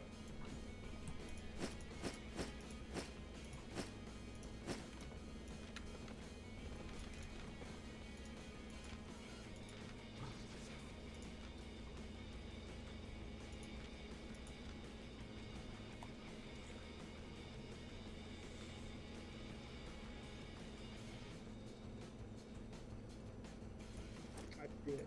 Oh damn! This thing's 2,900 What is it?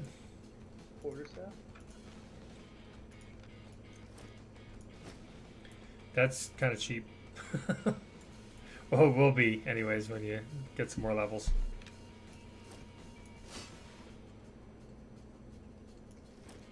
I can't afford it yet, but where should I go now for more dungeons?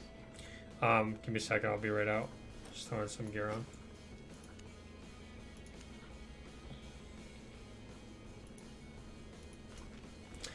We're gonna go.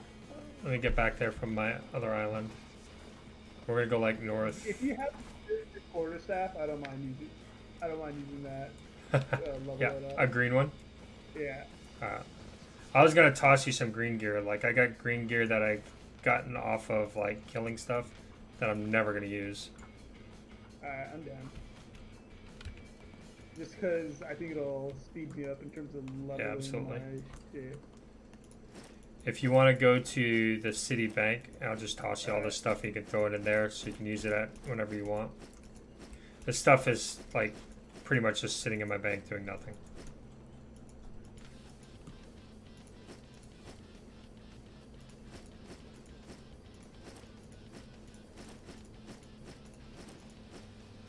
Soldier boots are really good too.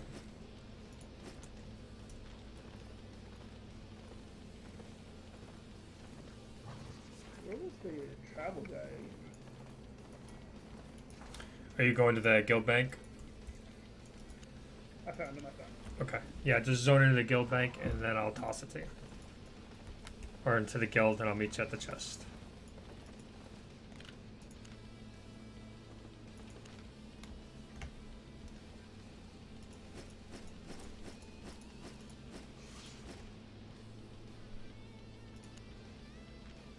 Thanks. I guess it's not easy also to just like vendor things in this game, right? No, You you- have to break everything down. Yeah, you gotta break it down and just drag it out and just scrap it. Like I said, I've got like all this stuff just sitting there collecting dust. I'm overloaded. Oh, click on the. Oh, hold on. Take these first, and then click on the bank and drop it in there. Oops. Can't cancel the trade. No worries.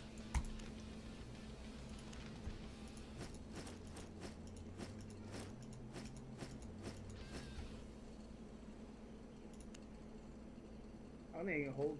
I think I'm full. Hold on. Let me pause some stuff. So this bank is local, right? Like, This bank is just at the guild, yeah. So, like, say if you leave here and go back to the starter zone, you'd have to come back here to get that gear. okay, I cleared out some stuff.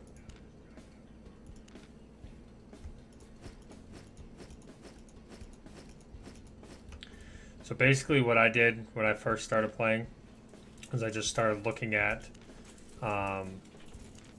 what all the items did, like all the different spells on them, which is kind of just like sitting around nerding out and just looking at it. Oh, this does this, this does this. And then as you read stuff, you're like, well, I remember playing this guy in League of Legends. He had this stun, which is really cool, that followed up with this ability. You're like, oh, I can build something like that. So it's got a bunch of cool possibilities. Yeah. Oh, hold on, I got a couple more things. Put 6 in. I need to put in more stuff. Okay. That's all I got. Alright, cool. Thanks. No problem. What happens if I get kicked from the guild? What happens to all these local items in the guild thing? It's like fear in theory. I think I don't remember. There's something that happens when that happens though. But like you don't want to. You get deleted. Yeah. I don't think it's deleted. I think you get a certain amount of time just to go in and get it or something like that. But I mean, you don't want to. Guild hopping is kind of discouraged. So like if you leave this guild, you got like I think it's 72 hours before you can join another guild. So it's what that does is it prevents like one guild from merging with another guild right before they fight over territory, so that they don't get the floor wiped with them. Got it. So there's a bunch of safeguards in there like that. This guy back here will probably be one of the cheapest places to repair. He's the only tier 8 building we have in here.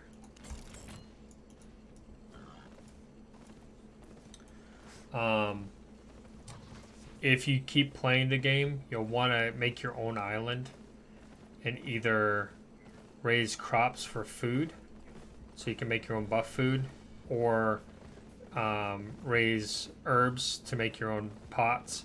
Having something along those lines is really good to have, because food can get pretty freaking expensive depending on what you need.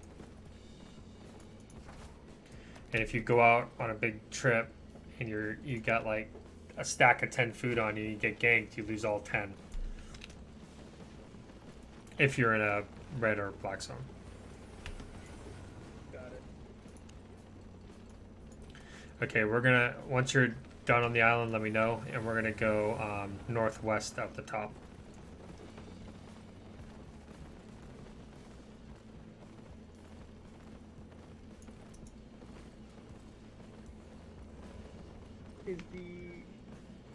Is the leather chest and leather boots good, like, for PvP? They're all good. It's just you gotta Basically figure out mix what you and match want. for what abilities you want. Yeah. I do. All right, yeah. Yeah, I'm ready. so like, yeah, that's why the best thing to do is on your time, when you got time, just try to get everything up to tier 4, and then you can just keep flipping back and forth and trying stuff out. Then once you get something you really like, that's when you start leveling it, trying to get to 100 spec.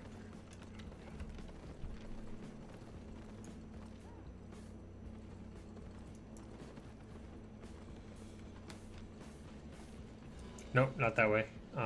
We're going out the northwest. Yeah, I think, hold on, let me go back real quick. I think, I'm gonna pick up a tier 3 mage cow that Okay. I got to my chest in case I level it up.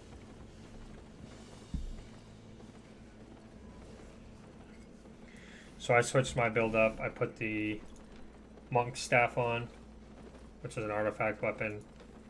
I did the adept mercenary jacket that has the bloodlust, which is a heal for every damage that I do.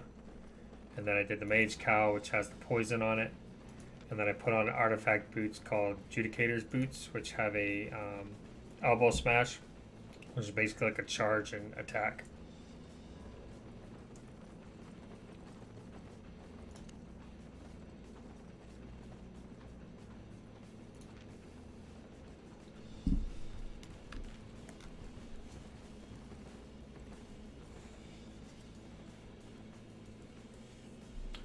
And then there's sometimes people just stand in the main cities with their highest level gear and then they try to duel people. Try to kill people? Well, you can duel. Oh, duel. And Yep. can't you like bet and stuff? Yep. Oh, yeah. When you duel, you can put a wager down.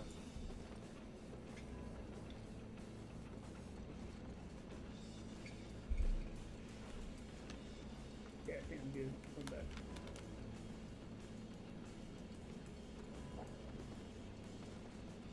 Okay. I'm ready. All right.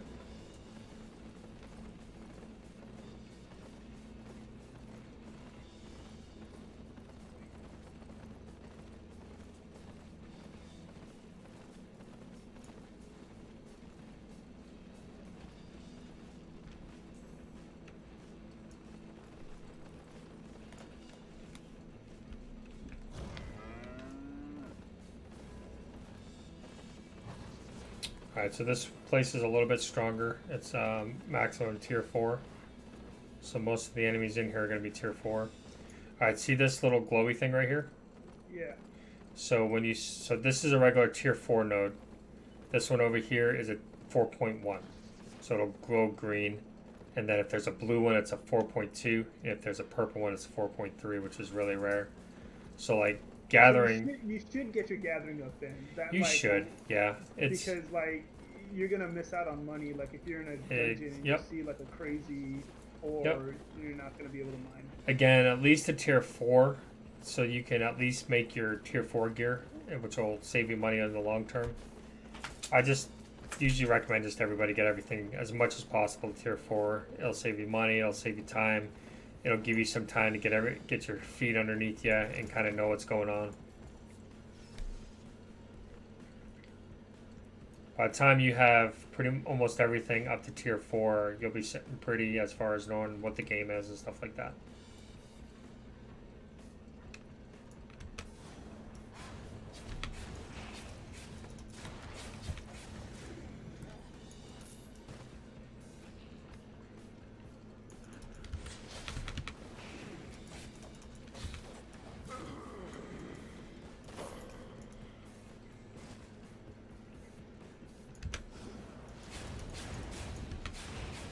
So these pools down here, whenever you see the little wells, they always give you some kind of buff when you're in a dungeon. This one gives us cooldown reduction and increased energy. Is it only for the person who picks it up? Do you look at your portrait? Do you have a little blue time clock? Maybe it is. I don't think it is though. I think it's for everybody.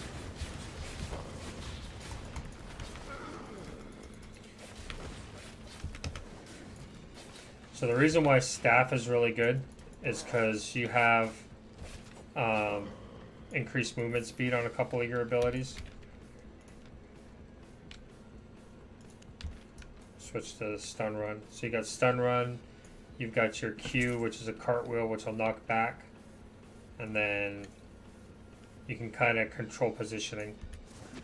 It's a big Zerg v Zerg kind of ability, or kind of a weapon, because you can initiate with it, and if you're wearing heavy enough armor, you can actually get in there and actually do most of the work.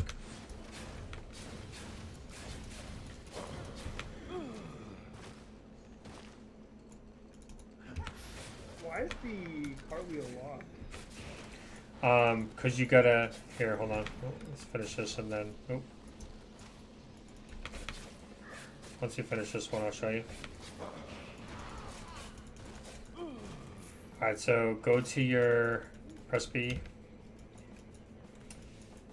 Go to your hunter gear.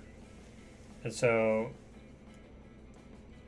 go up to the one just after hunter gear where it says quarterstaff. If you scroll down there, it'll show you as you level it what items you'll unlock or what abilities you'll unlock. So as you get closer and closer to 100 spec and fighting, you'll unlock all the abilities. Now if you look at that same line, say you look at double bladed staff on the outer rim, like the very outer of the cartwheel, that also increases how much damage you do with that specific weapon. So as you level that spec up too, you get better and better and better with it.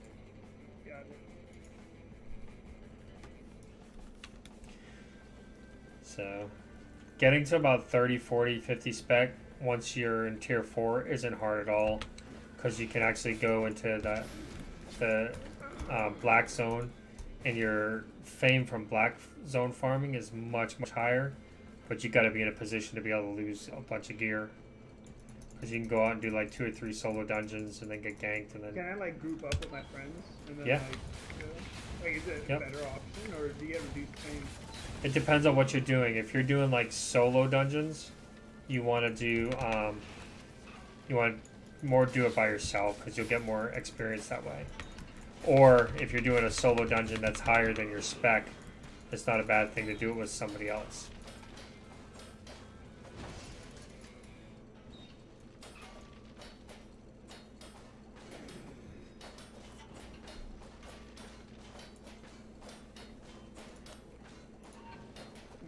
So I guess for like PvE right now, I don't need some of the PvP oriented stuff like Stun Run. Exactly.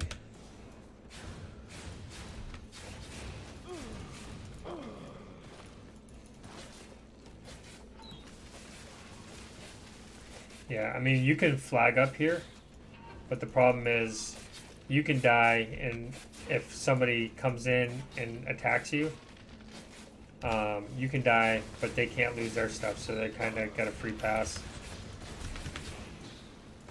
When you say flag up, what do you mean by that? Hold on, I'll show you in just a second before we take this boss down here. So on your portrait, you got a little round shield in the top right of your portrait. If you press that and let it run till the cast bar runs out, that means you're flagged for PvP. So people can kill you. In the blue zones, they have to engage you. You can't engage them. In the yellow zones, if you flag up, you can attack anybody. In the red zones, you can attack anybody. But anytime you're on this area, anytime you're on the Royal Continent and not in the black zone, which is the, what's it called? Basically the continent above us. If you kill somebody or attack somebody, you basically get negative points in your reputation, and it could take a few days for you to get rid of that negative points to actually be able to enter a city, because you'll be basically hated. Research material.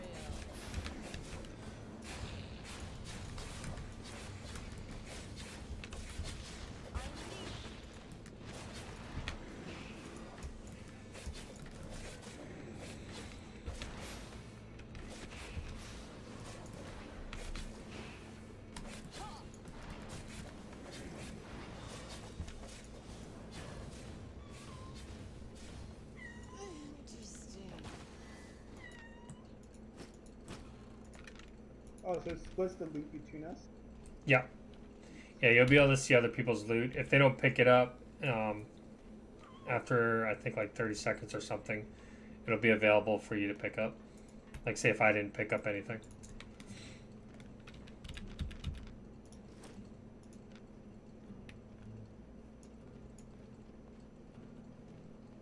So are the dungeons like? Do they ever get like super hard? Yeah, they've got raids actually. Like, I think they're 20-man raids.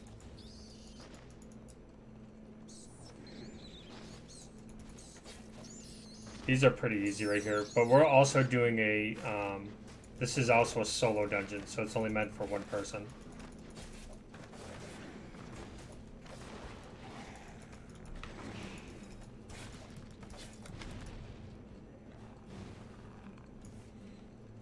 Destiny fulfilled, journeyman adventurer. Destiny fulfilled, adept reaver. There you go. What level's adept? I think tier 4.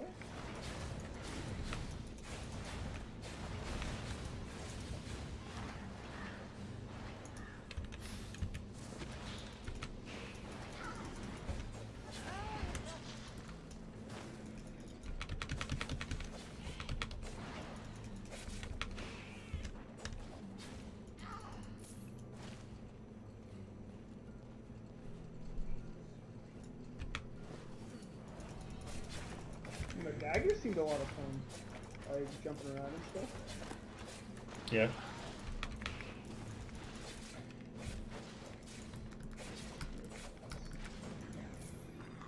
So adept reaver. So that means you got to the tier 4 thing, right? Yes. Okay. I fight tier 4 people better.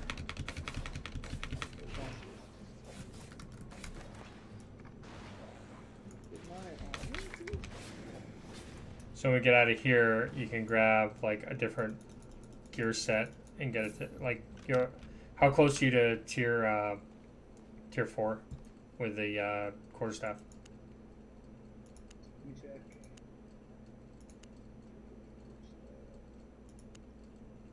Pretty far. I'm only 3.4 of 25k. Okay. And then trying to check my leather armor right now.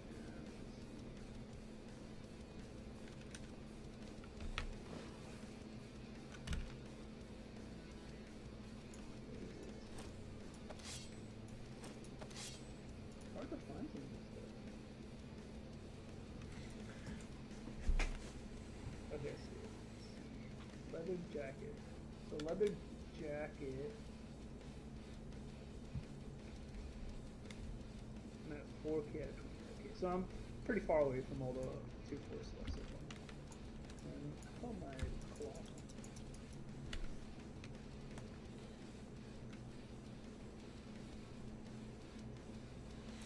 I mean, after this, I can probably put my tank stuff on and we can go into like yellow zone and get even more XP.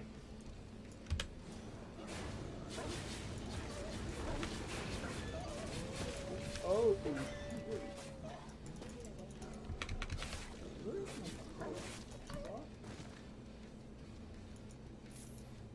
wait.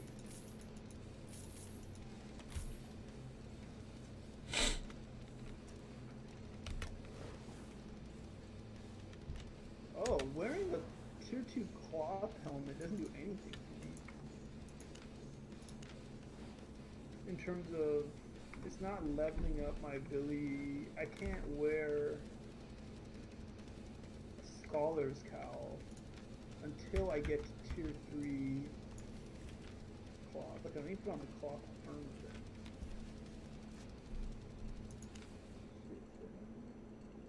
Yeah, dude.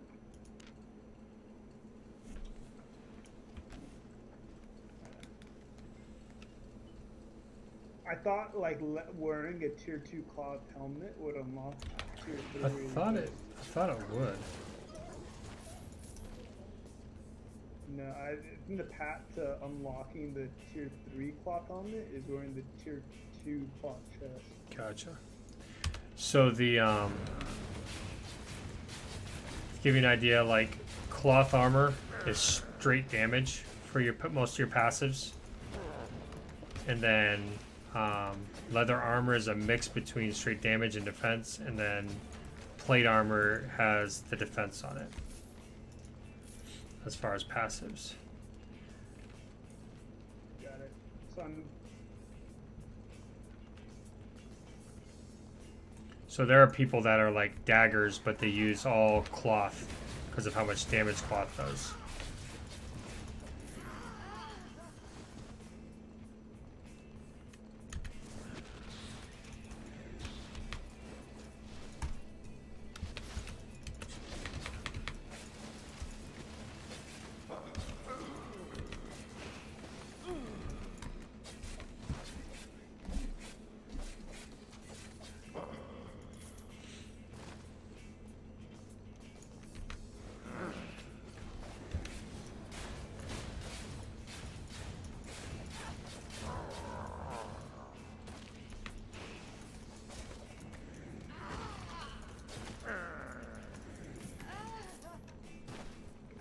okay, and now I can order the 2, 3.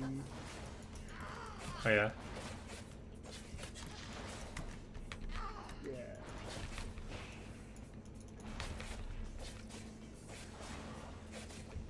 Sorry, I'm trying to figure this stuff out real quick. Very good.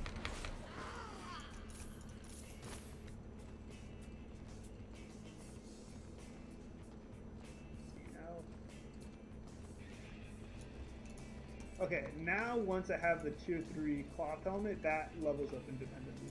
Yep.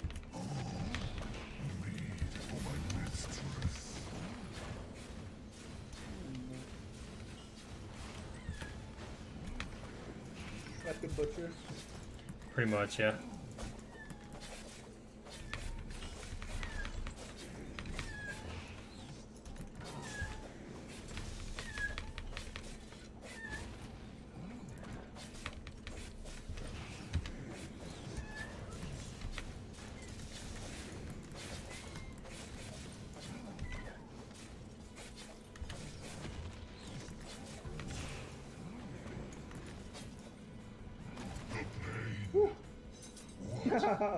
That was close.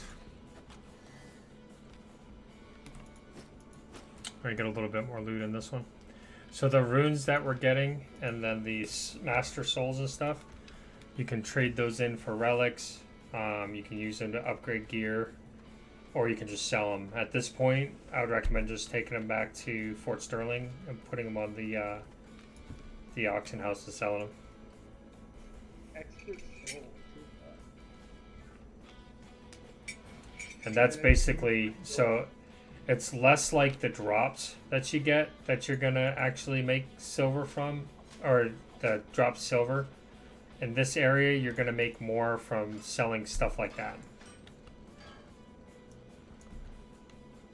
Did you press A and get out? Yeah, yeah.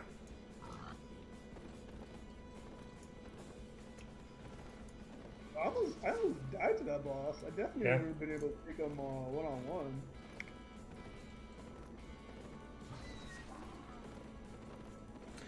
Yeah, mechanics are pretty punishing, so you gotta be ready to jump out of the way. Once you learn a boss, though, it's pretty easy.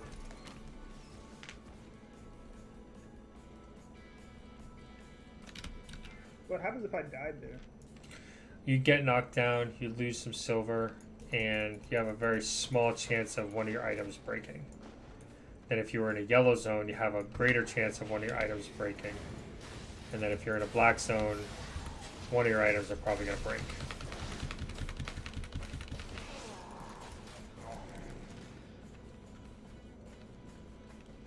You don't just, in the black zone, you just don't die and lose all your stuff?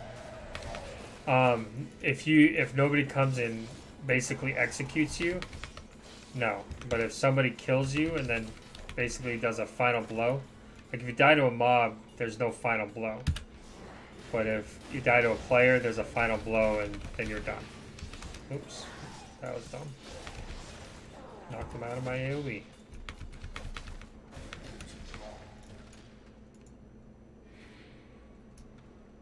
Did you get the buff this time? No, I think it's just for that player. Oh, it's because it's a solo dungeon. That's Yeah. why. So normally, if you're in a bigger dungeon, you'll actually get the buff. Is it go? What's the next step? Like 5-player? Yep.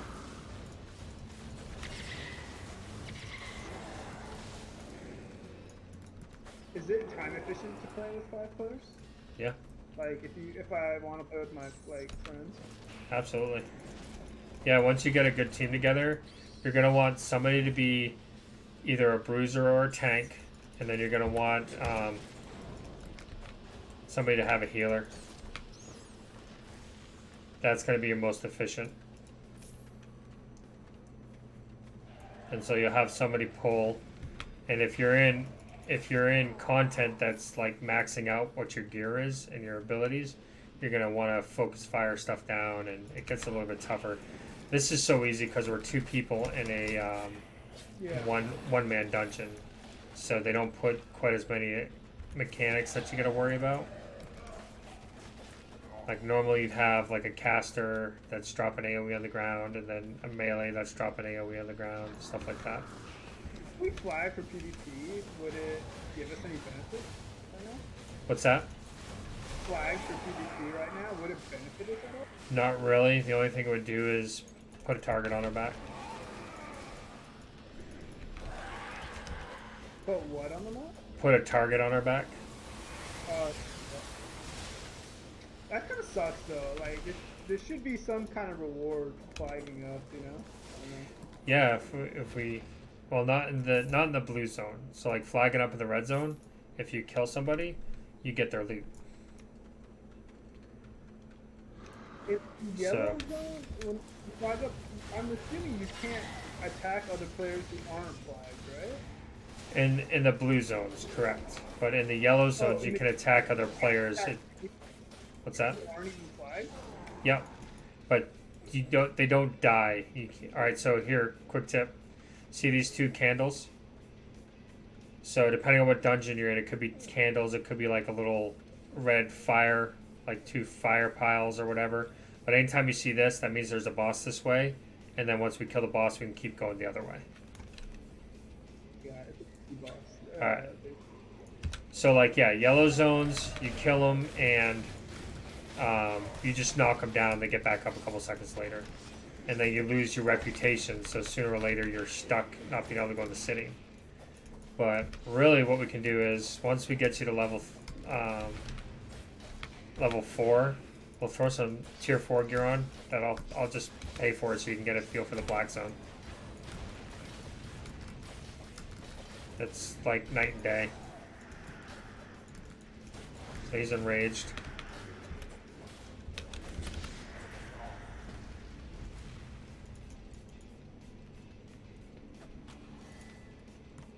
There you go, you got a tome. So if you click on it and press use, it'll give you some fame.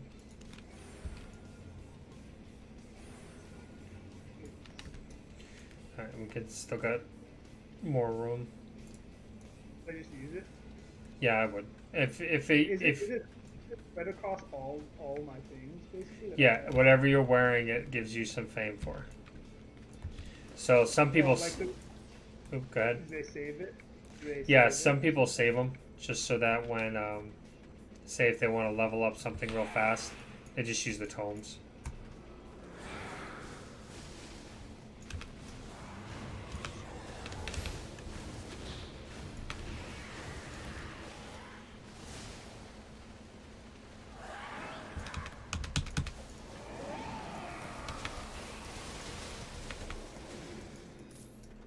So it gets crazy, like say you're in the black zone, that chick is thrown on the ground, and you have somebody dungeon dive you.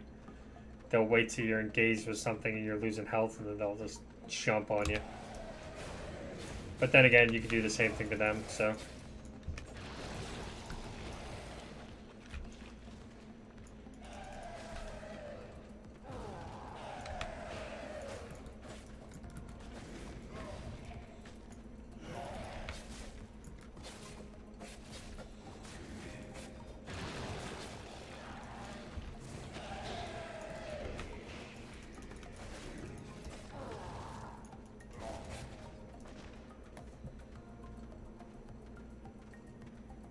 So I'm gonna pop my healing ability, Lightly.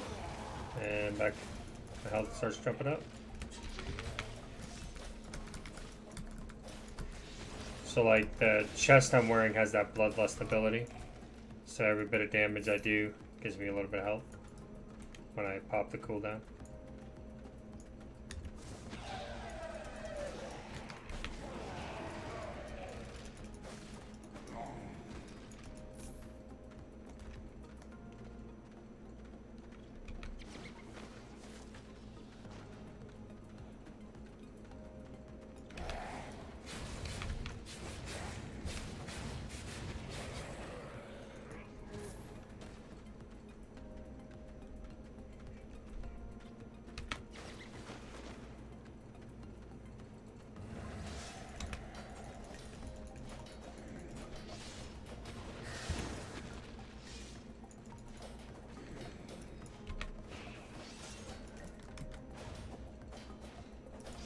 So if you move, and I think it's spacebar, I got different keybinds, but when you move, if you press spacebar, it'll turn you and start attacking again. Really good for if you're a ranged player, because then you can sidestep something, press spacebar, and start attacking again.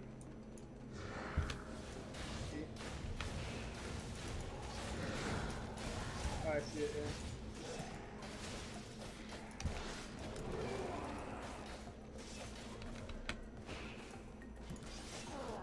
Does it go to like the last thing, the thing you have targeted or whatever? Yeah, yep.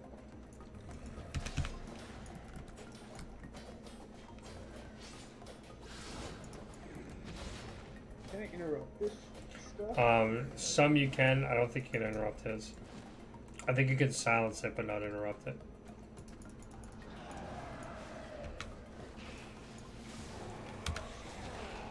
Oh, damn it.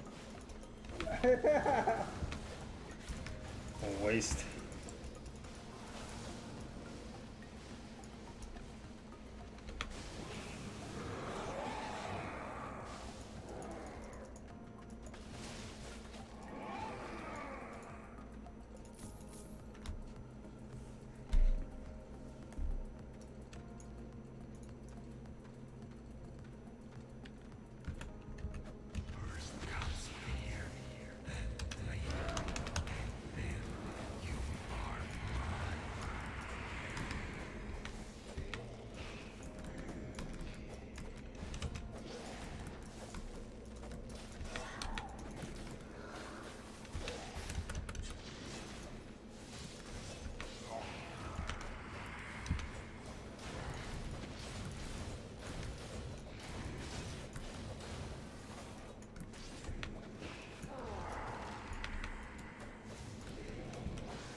Nah, that's Things less have, boss. visual weight or is it- What's that? in terms of like, I'm trying to figure out when I get overbooted.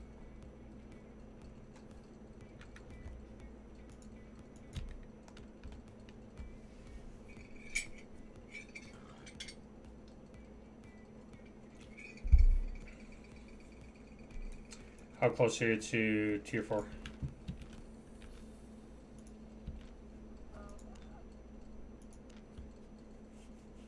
So my staff is at 1200 out of 2500, and then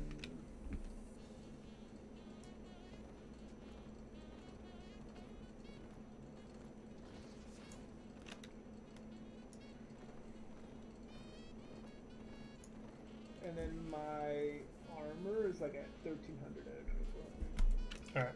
Well, let's do this real quick. Let's go back to the town. I'm gonna go throw my tank stuff on. And then, just for kicks and giggles, let's go to the black zone. And then if you lose your gear, I'll just replace it. Sounds good. That way, What's up?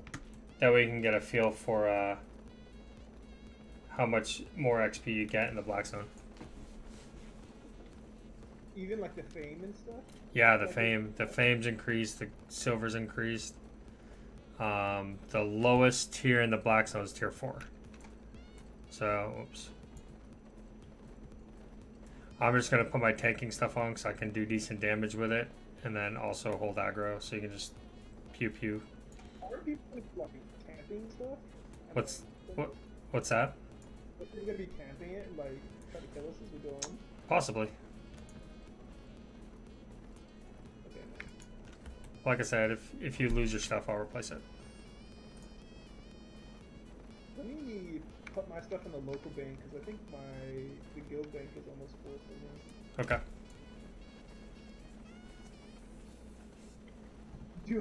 Is there any way to check what is in each bank, like from the other post? When I first started playing, what I did was I had a spreadsheet and I tried to keep track of it. Then basically, after driving myself crazy trying to do that, I just put everything in the same spot. Like I've got an island that I have chests on, and I always put, like when I'm swapping gear, I always go to that chest. But strewn across the other cities, I have gear as well.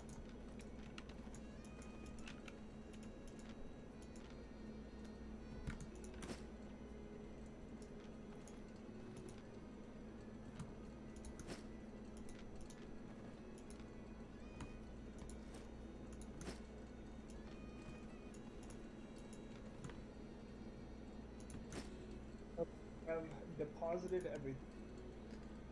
Alright.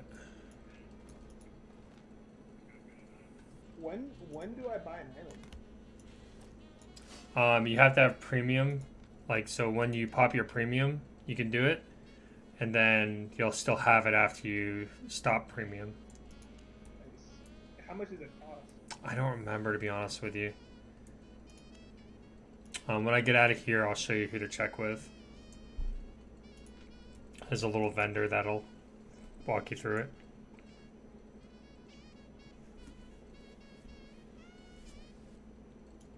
So basically, you really should buy the island when you have the premium pop. Yeah, yeah. If you're not planning on keeping premium going. I mean, I guess if you're planning on playing this game a lot, it just makes sense to get the premium. Yeah, absolutely.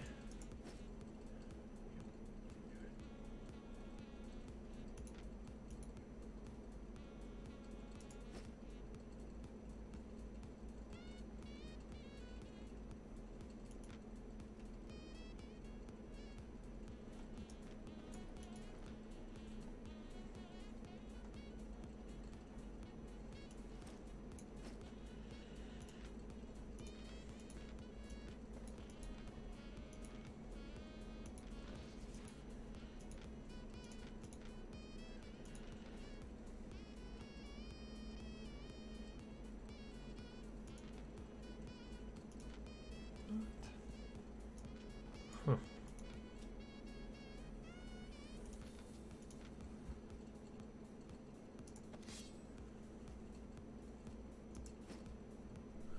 I'm going to buy.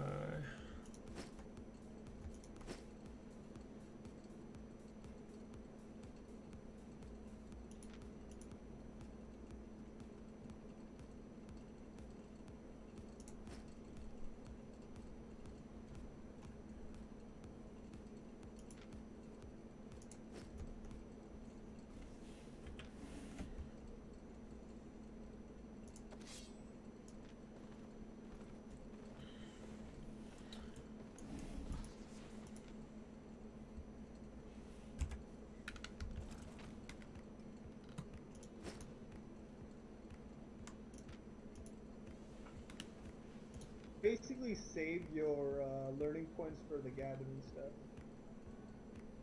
I would, yeah, if you're going to do any kind of gathering.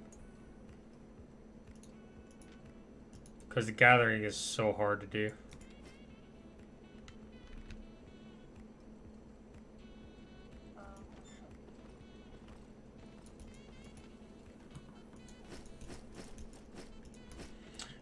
Don't forget to get rid of like all the stuff, the drops that we got. Yeah, I deposited everything in my inventory. Cool.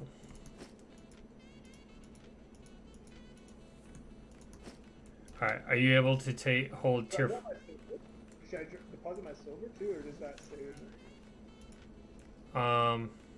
No, that you don't lose it. Well, you lose a little bit of silver when you die, but it's nothing that you can't come back from. All right, so you're building Mage Cow? Yeah, my mage cow, mercenary jacket, mercenary shoes, and a quarterstaff, and a cape.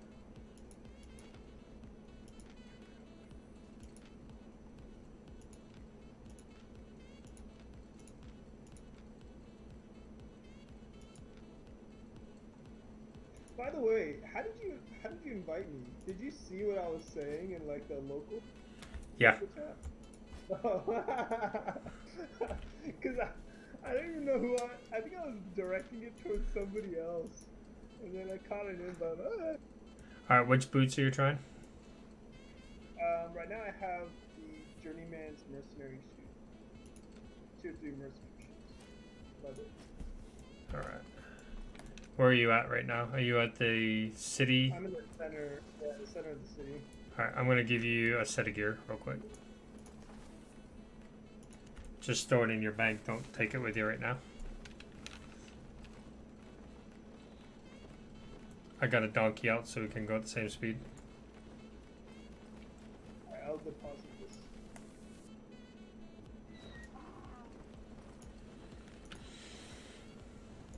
Let me know when you're ready for a trade. Oh, is it canceling it? Wait, are you at the island or are you at the city bank? Center of the city. Okay, I don't see you. Oh, are you in the city bank? Let me go in the bank real quick. Oh, yeah, yeah. Come here.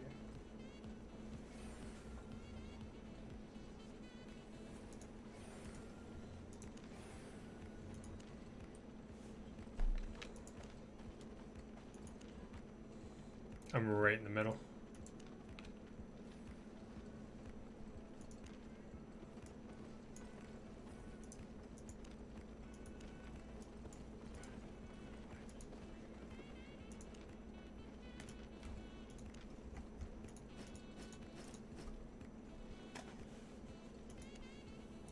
Just so I have that bank for when you get out of there.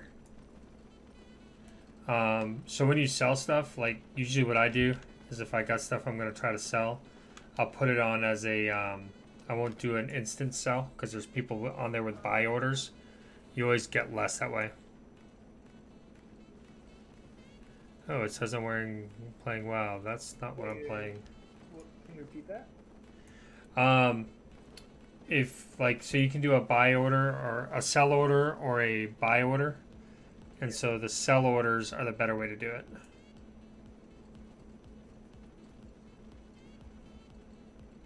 Let me check this out in the auction. Let me try to just like see how it works. Let me try to sell some of the stuff we found. Yeah, go ahead. I gotta do something real quick anyways. Okay.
Thank you for letting me know that. I gotta change what game I'm doing.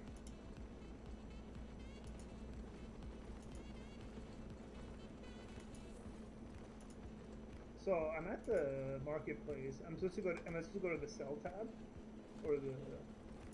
Yeah, drop down to the sell tab.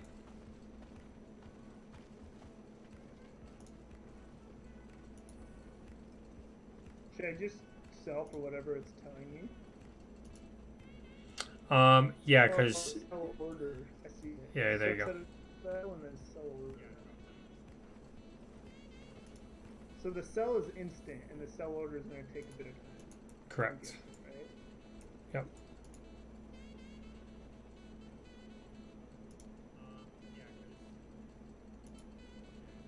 In terms of a buy order, is that going to take also some time for me to get it? It shouldn't take too long to sell. Like, that's why I usually do it before I go to bed. If you need gold right away, you can just sell it instantly.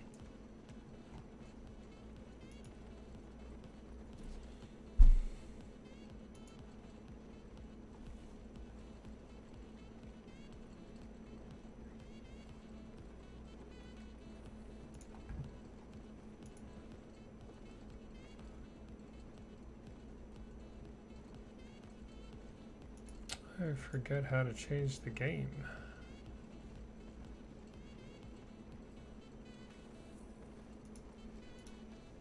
Okay.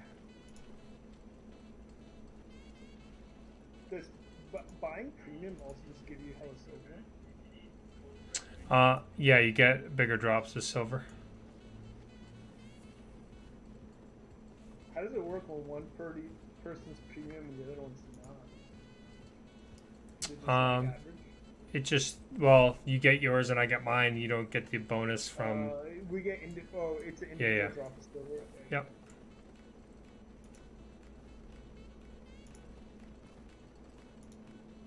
Treasure site.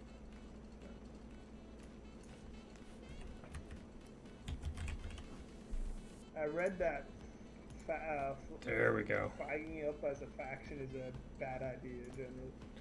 Yeah. It could put you in a world of hurt because you can get killed and ganked.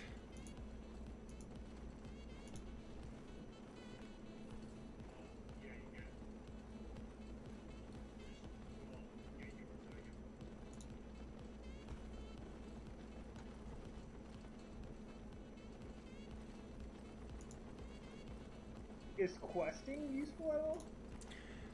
Or is it more efficient just to like start going in dungeons? The only quests they have are the first couple. Okay, got it. It's just basically to show you the road. Exactly.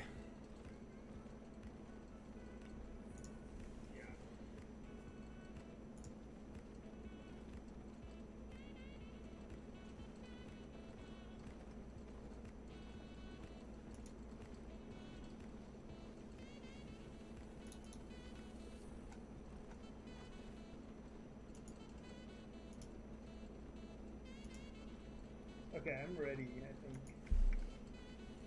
I'll give it just a moment.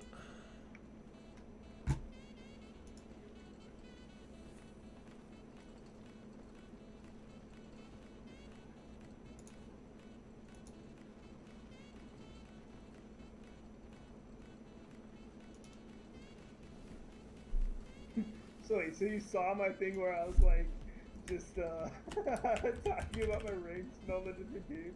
I was kind of bullshitting around in the town.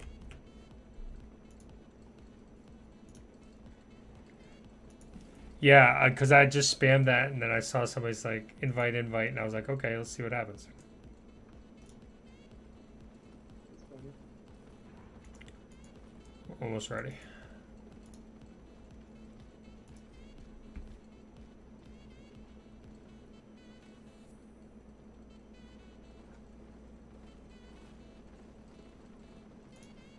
Yeah, like. There we go. I was playing a lot of Valorant. Just a bit burned out. So I was like, I kind of want something like, let's scratch that hardcore PvP itch. You know? What were you playing? I'm sorry, I missed that again. VALORANT. Oh, the new Yeah, Riot? it's new FPS. Yeah. My, I can't play FPS, man. I get sick. One of my friends is like that. He gets motion sick. Yep. Plays FPS. Alright, so come down near me. We're going to go through this white portal down in the north part of the area.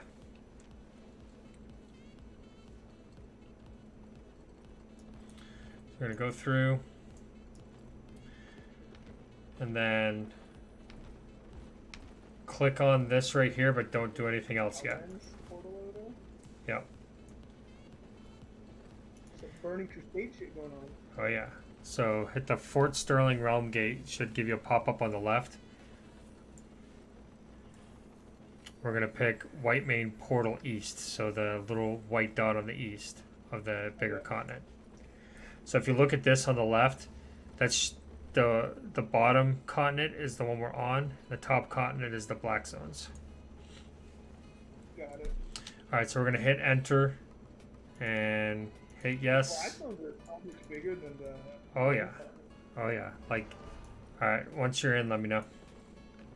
Enter Fort Sterling Realm. If you don't already have a portal binding, this will bind you to this portal indefinitely. Yep. Should I say it? Yes? Yep. Okay.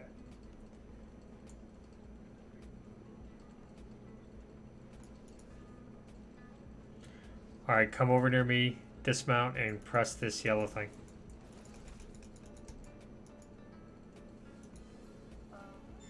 Okay. Alright, go ahead and get back on your mount. Can you see me at all or no?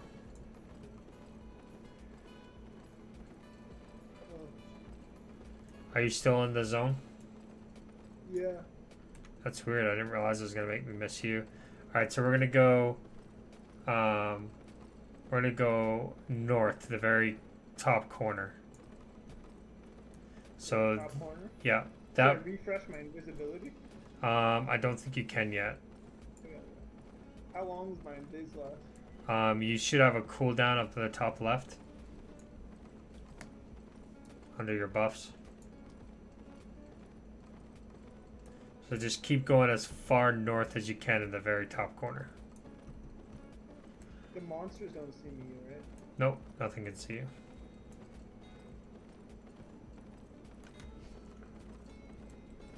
So this is the hard part out here, is because if you're running away, you got to be careful not to go into a dead end. Yeah, I'm realizing that now.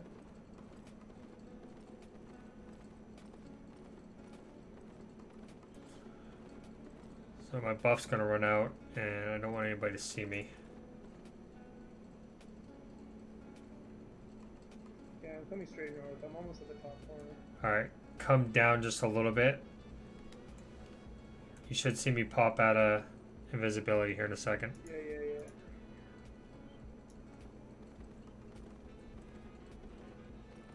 Okay, go on this. I'm here. Right by a green portal. Yeah. Yeah, go in there.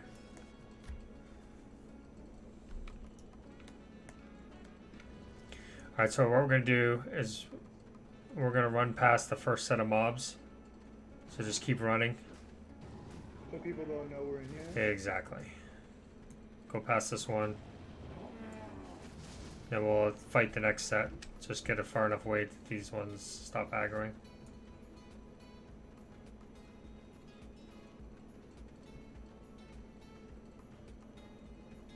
Alright, and then let me engage first. That way I can get aggro. Okay. 1 Are second. these monsters tier 4 or what? These are...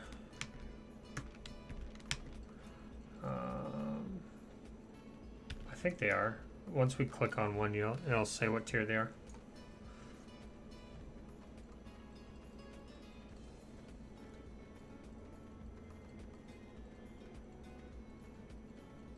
Oops, somebody's already cleared this. Do you want to try to kill somebody? Oh, it looks like they died. Or we're gonna die. Let's see.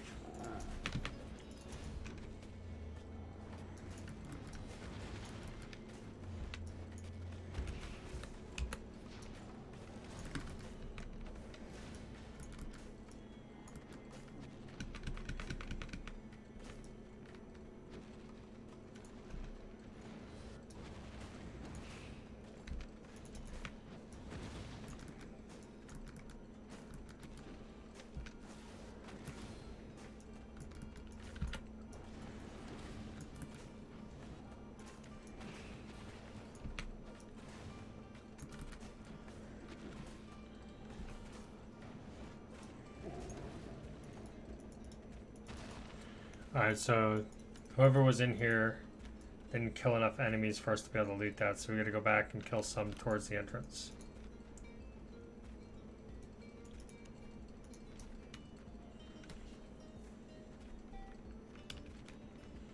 So in we can here, fight anybody who comes in here? yeah, we can fight or we can die, and they can die, and it's fun.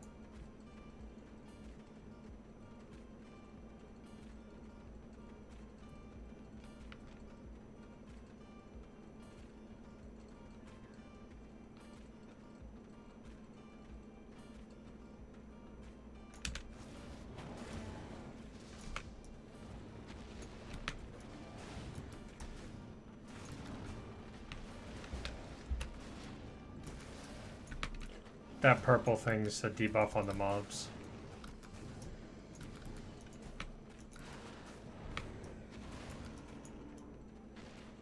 Let's kill just a couple more.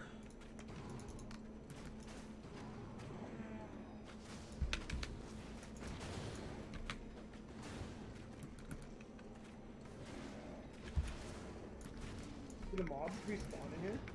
No. If it's an open, like the first dungeon we went into, that was a picture of a cage on the map, cave on the map. Those ones have respawning monsters, but these ones, But the ones you instance into, they don't respawn. correct. You should be getting a lot more fame now. Yeah. Do you still have the thing from the quest for the 3 days of premium? Yeah. Okay. Except, oh, yeah, it's in the stash right now. That's fine. I You guess just- I should put it on me because I can't lose it, right? Yeah, I don't think you can.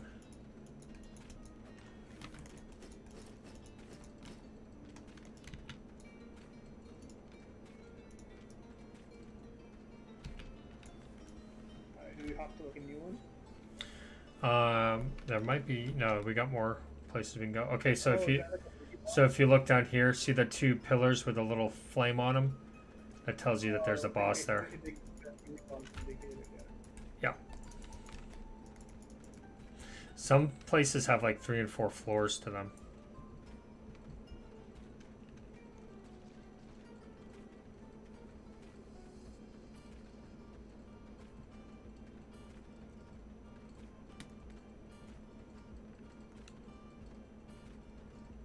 I think there's somebody still in here. They just couldn't kill the boss.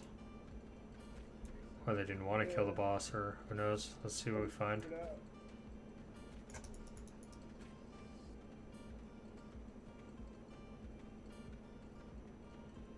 If they killed everything, we'll just go kill the bosses and take all the loot.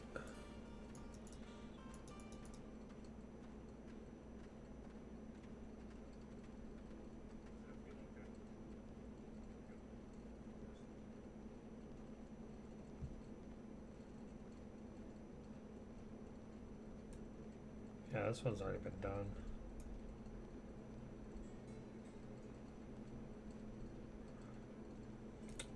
Probably the most lucrative profession is fishing.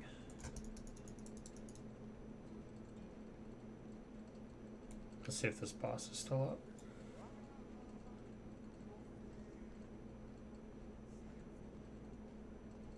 No, I think he just went straight for the final boss attacks. That's what it looks like.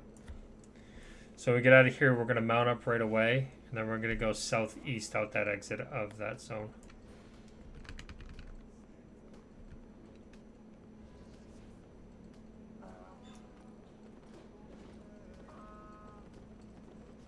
We're going to try to stick to the outside. So let's go in here. Could be following right behind the person that was in the other one.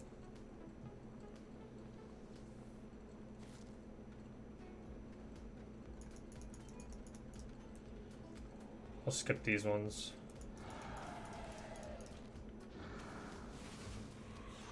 Oh, you know what? We need to go back and get that chest.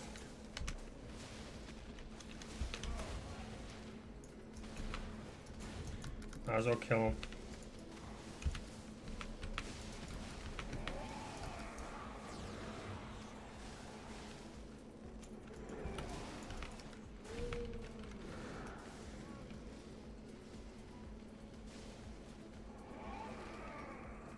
Go ahead and grab that chest.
See, these ones aren't too hard.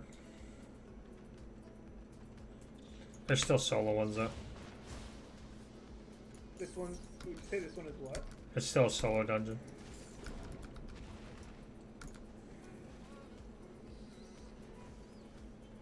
Well, it looks like the guy didn't go in here. We just gotta keep an eye out. Like, so if somebody comes in to gank us, their nameplate will show up as red. It'll be just on the border and you'll start seeing it getting closer and closer.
Okay, so that's the boss. Let's make sure nothing else is in the room.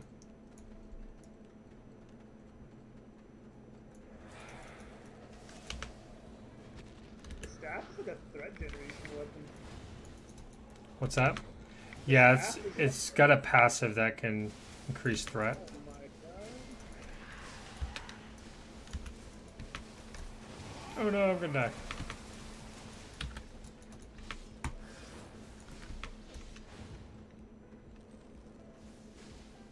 I'm gonna reset him. If I can get away, yep.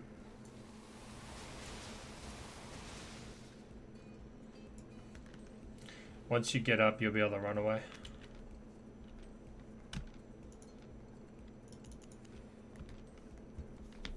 See, like if somebody came in and just attacked us at that point, we would have been fucked.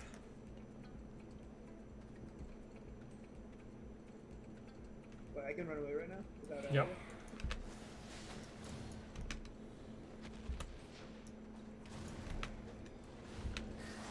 So this setup that I have has like a wombo combo kind of thing, where I can like suck the guys in and then drop a big meteor on top of them. All right, let's go kill these guys up here next. Yeah, it's like 2, 5 stuff. And then we'll kill the boss.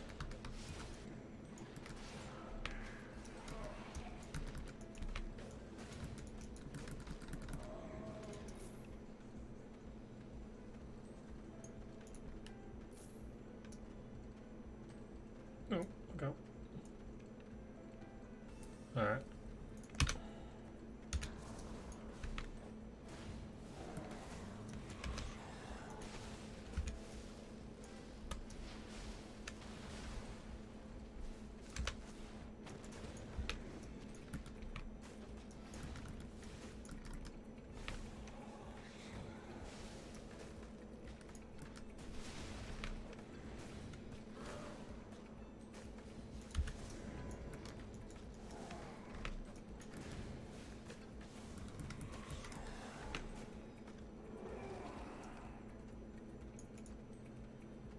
$400.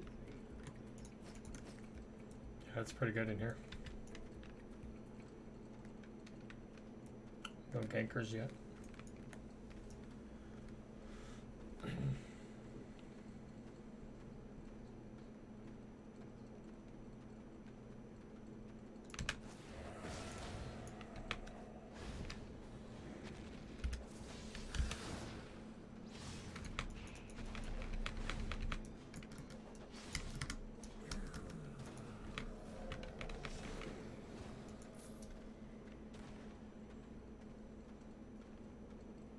Milestone Master. Gotta kill the big thing first.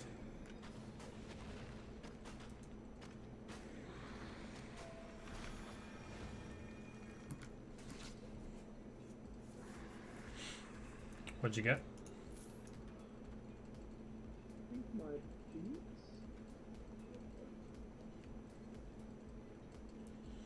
Alright, so we're gonna kill the two tombs up here. Kill the bottom one first. Sorry, It's all good. Try to get that bottom. Alright, now kill the top chest.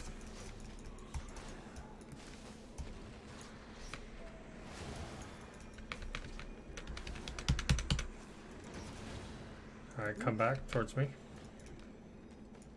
Big damage.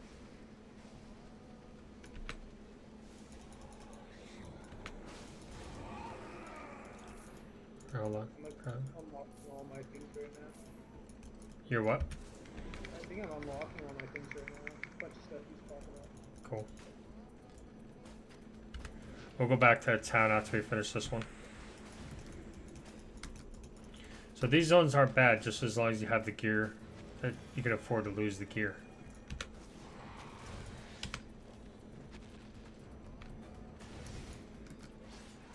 So what's the fame multiplier on the flag zones?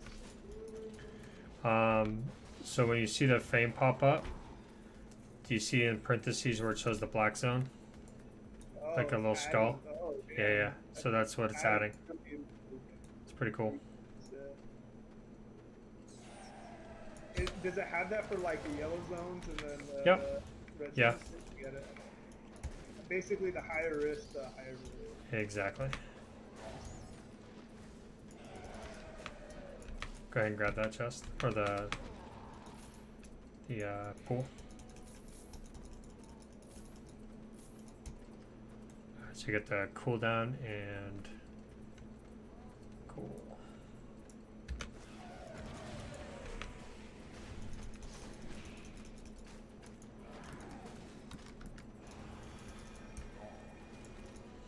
So like if we were doing Hell Gates, I would probably be a healer. And you'd be the CC, basically taking out whoever. The idea would be to CC them down till either they die or we die. You used to do WoW arenas? What's that? Play arenas? A long time ago. I did more raiding than anything in WoW though. I played a lot of Burning Crusade. That was when I got into right when arenas came out. I used to play like Warlock. Oh yeah.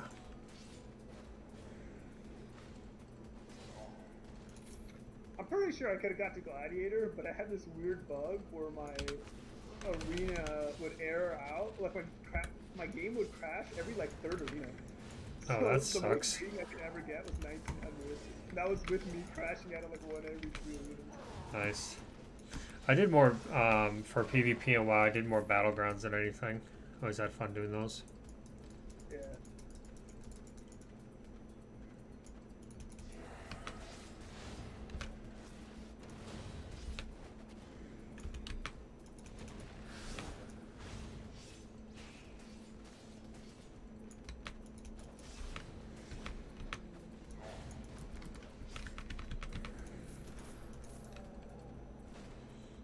So the black zones are actually, you're less likely to get ganked in a black zone than you are in a red zone. The red zones are pretty mobbed and they're dense. So black zones are a little bit safer. But with red zones, like say if we were in a dungeon in a red zone, the second somebody came in to gank us, we'd see a little skull with a number of how many people came in down on the mini map. What's that? More protection for the people inside. Yeah. So it's just a little bit different. All right, so this guy's gonna be kind of tough because he's a purple chest. Once you get to Magra. Yeah.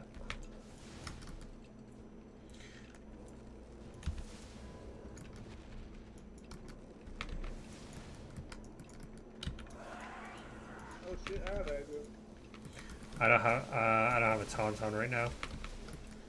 I think I have an ability that like naturally generates red. Yeah, you gotta look at those because you might be able to swap that off.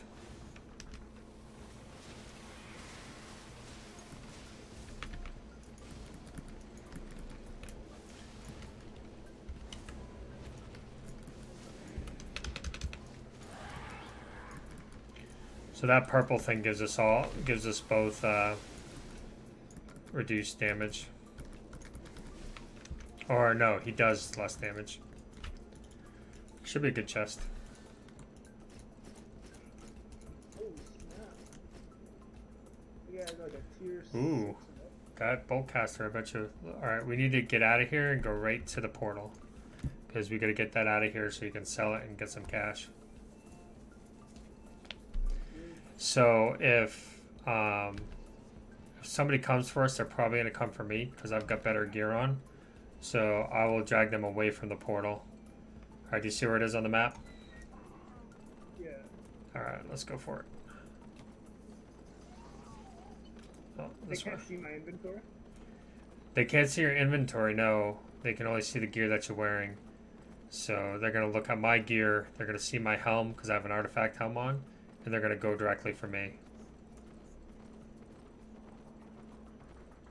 This is dead end, right? Gotta go around. So when you're Like, I have to go on here and shit. so when you're running, you can press N to pop the map up. And you'll get good at seeing where the bad way is to run. Oh shit! Here we go. Maybe. Nope, they're not gonna come for us. All right. So this way. They're up there. Fuck.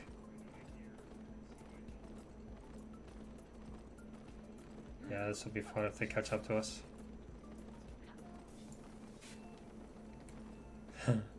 Just gotta get to that spot. So when you're running, if you're waiting for somebody, don't stop running. Just run in circles because that'll keep your speed buff up. All right, we're safe now. Yeah. Once you hit that, you get a shield, and then the shield will last for so long. And then you can dismount and get the disappearing buff, but we can just get out of here. Just go in the portal. And then let's go see what that'll sell for.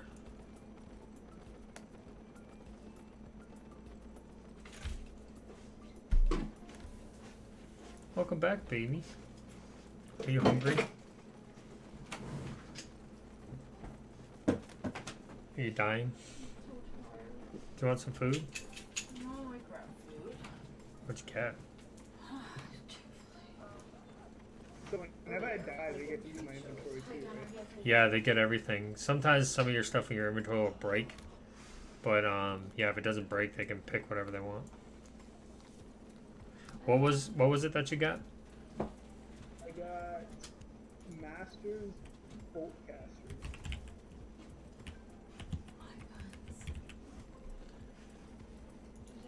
And what tier was it? It is tier 6, so it sells. Did it have a little blue dot on it too? Yeah. Okay, so it's 6.1. So it should sell somewhere at least 145 if you want to sell it instantly. Yeah, it sells for 136 or 145, and then after everything, it's 136. Yeah, I'd just sell it instantly if I was you. That way you can start getting some gold or silver. And then Basically, that's like my base gold to like exactly. log off with. And then let's see if you can put the blue gear on. And then if you can, double check to see how much it is to replace your blue set. So you probably shouldn't wear your blue set till you can actually afford to replace it a few times.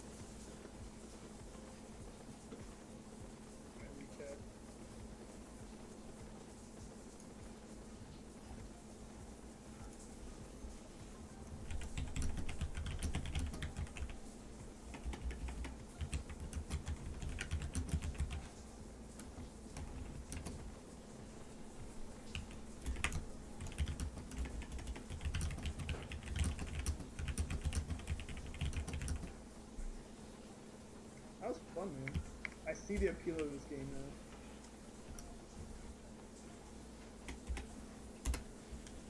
Yeah, it's definitely a cool game. Alright.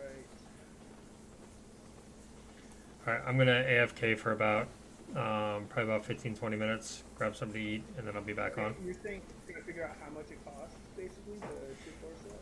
Yeah, so like look at the 4 pieces that you're gonna need, and then see how much it costs. Don't buy them all now. Just make sure you can replace it like at least 3 or 4 times, and then as long as you can do that, I'd feel comfortable taking it into the black zone. But once you die once, I'd almost be like, well, let's back off and maybe try to see what we can liquidate to raise your funds back up. And so basically, if you get a group together that goes to the black zones, you just grab stuff like that, bring it back, sell it, and use that to build your gear. You really don't have to farm if you don't want to. Alright, I'll be back in a little bit. Alright, I might have to AFK too. I have to hit up some people. Yeah. I might be back later. Yeah, no worries, man. Thanks, man. I appreciate it. Yeah, it's a lot of fun. It's a lot of fun getting people into the game for sure. I mean, as you can see, like... I'll definitely talk to my friends that make the pitch. They were very skeptical because we've come from some very, a lot of very polished competitive games where this is more it's more of a hipster niche game. It's not as mainstream. Has any of them played EVE Online? No, so all none of us have played EVE, so Just basically tell them if they want a PvP, that's all they have to worry about. Like, if you get a group together, even if they can just get to like tier 3 or tier 4 like you're at, then we can basically put a group together and we'll go to the black zone and start diving into dungeons looking for people that are in there, and we'll just see what happens. We can go in there with tier 3, 5 people, go into a solo dungeon and see if we can kill somebody with higher tier gear on. is the people who are doing those dungeons out there wonder what are those people? Those people probably are not that well equipped either, right? They're trying It all depends, like how confident they are that they're not going to lose their gear, or how many sets of gear they have as backup. So if somebody's like really rich in this game, he could be wearing some ridiculous gear and be a horrible player. Or he could spend a lot of real life money and buy a bunch of gold and silver, and he's basically just handing his gear over to better players, basically, if they're not good. where do I see the price of an item? Is it item value? Is that what it is? Or I actually have to go to the auction and have to figure out? I have to go to the market, right? Because all the prices are different anyway. So. Exactly, yeah. So the starting area has a different price, yeah. Basically, search all these. Yep. pieces up. So if you go to the market, you pick, let's see, you're going to scroll down to melee, and you're going to pick quarterstaff. And then next you're going to pick the tier 3 or tier 4, whichever one you're at. And then you can also add the 0.1, 0.2, 0.3, which is the enchantment line. And then you can adjust the quality too.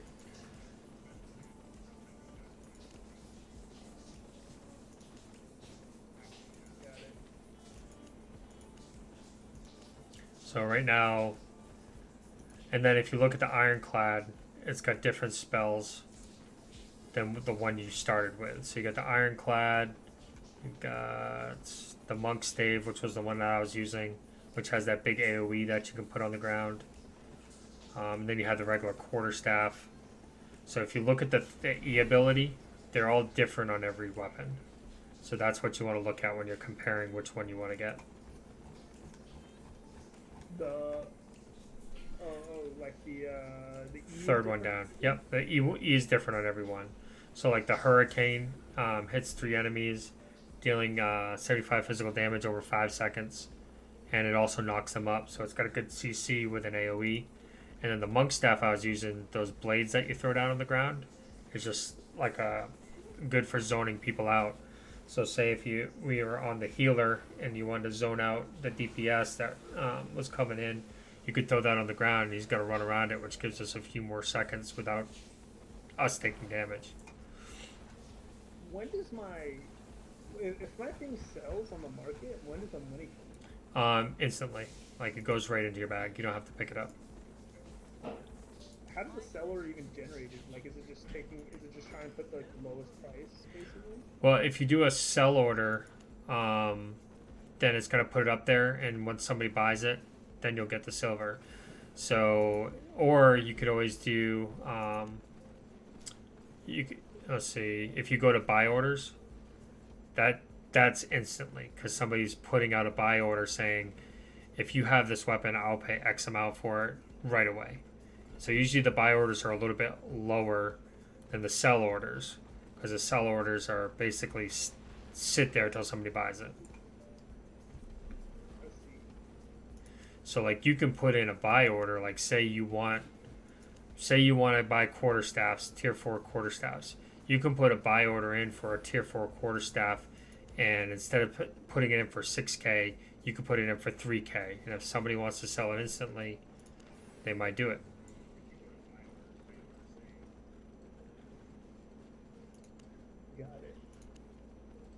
Is it possible that my thing never sells? Like the thing I just put up? Yeah, but it probably will. I would almost do, if I was trying to liquidate it real quick to get my starting cash, I would find a buy order and sell it instantly. Wait, how come it says I have no sell orders running at the moment? Press I and see if you've already got the silver in your... I don't. Okay, let's see. Alright, if you go down, clear your search things up top where it says category, tier, enchantment, and quality. So go down to my orders and then clear that.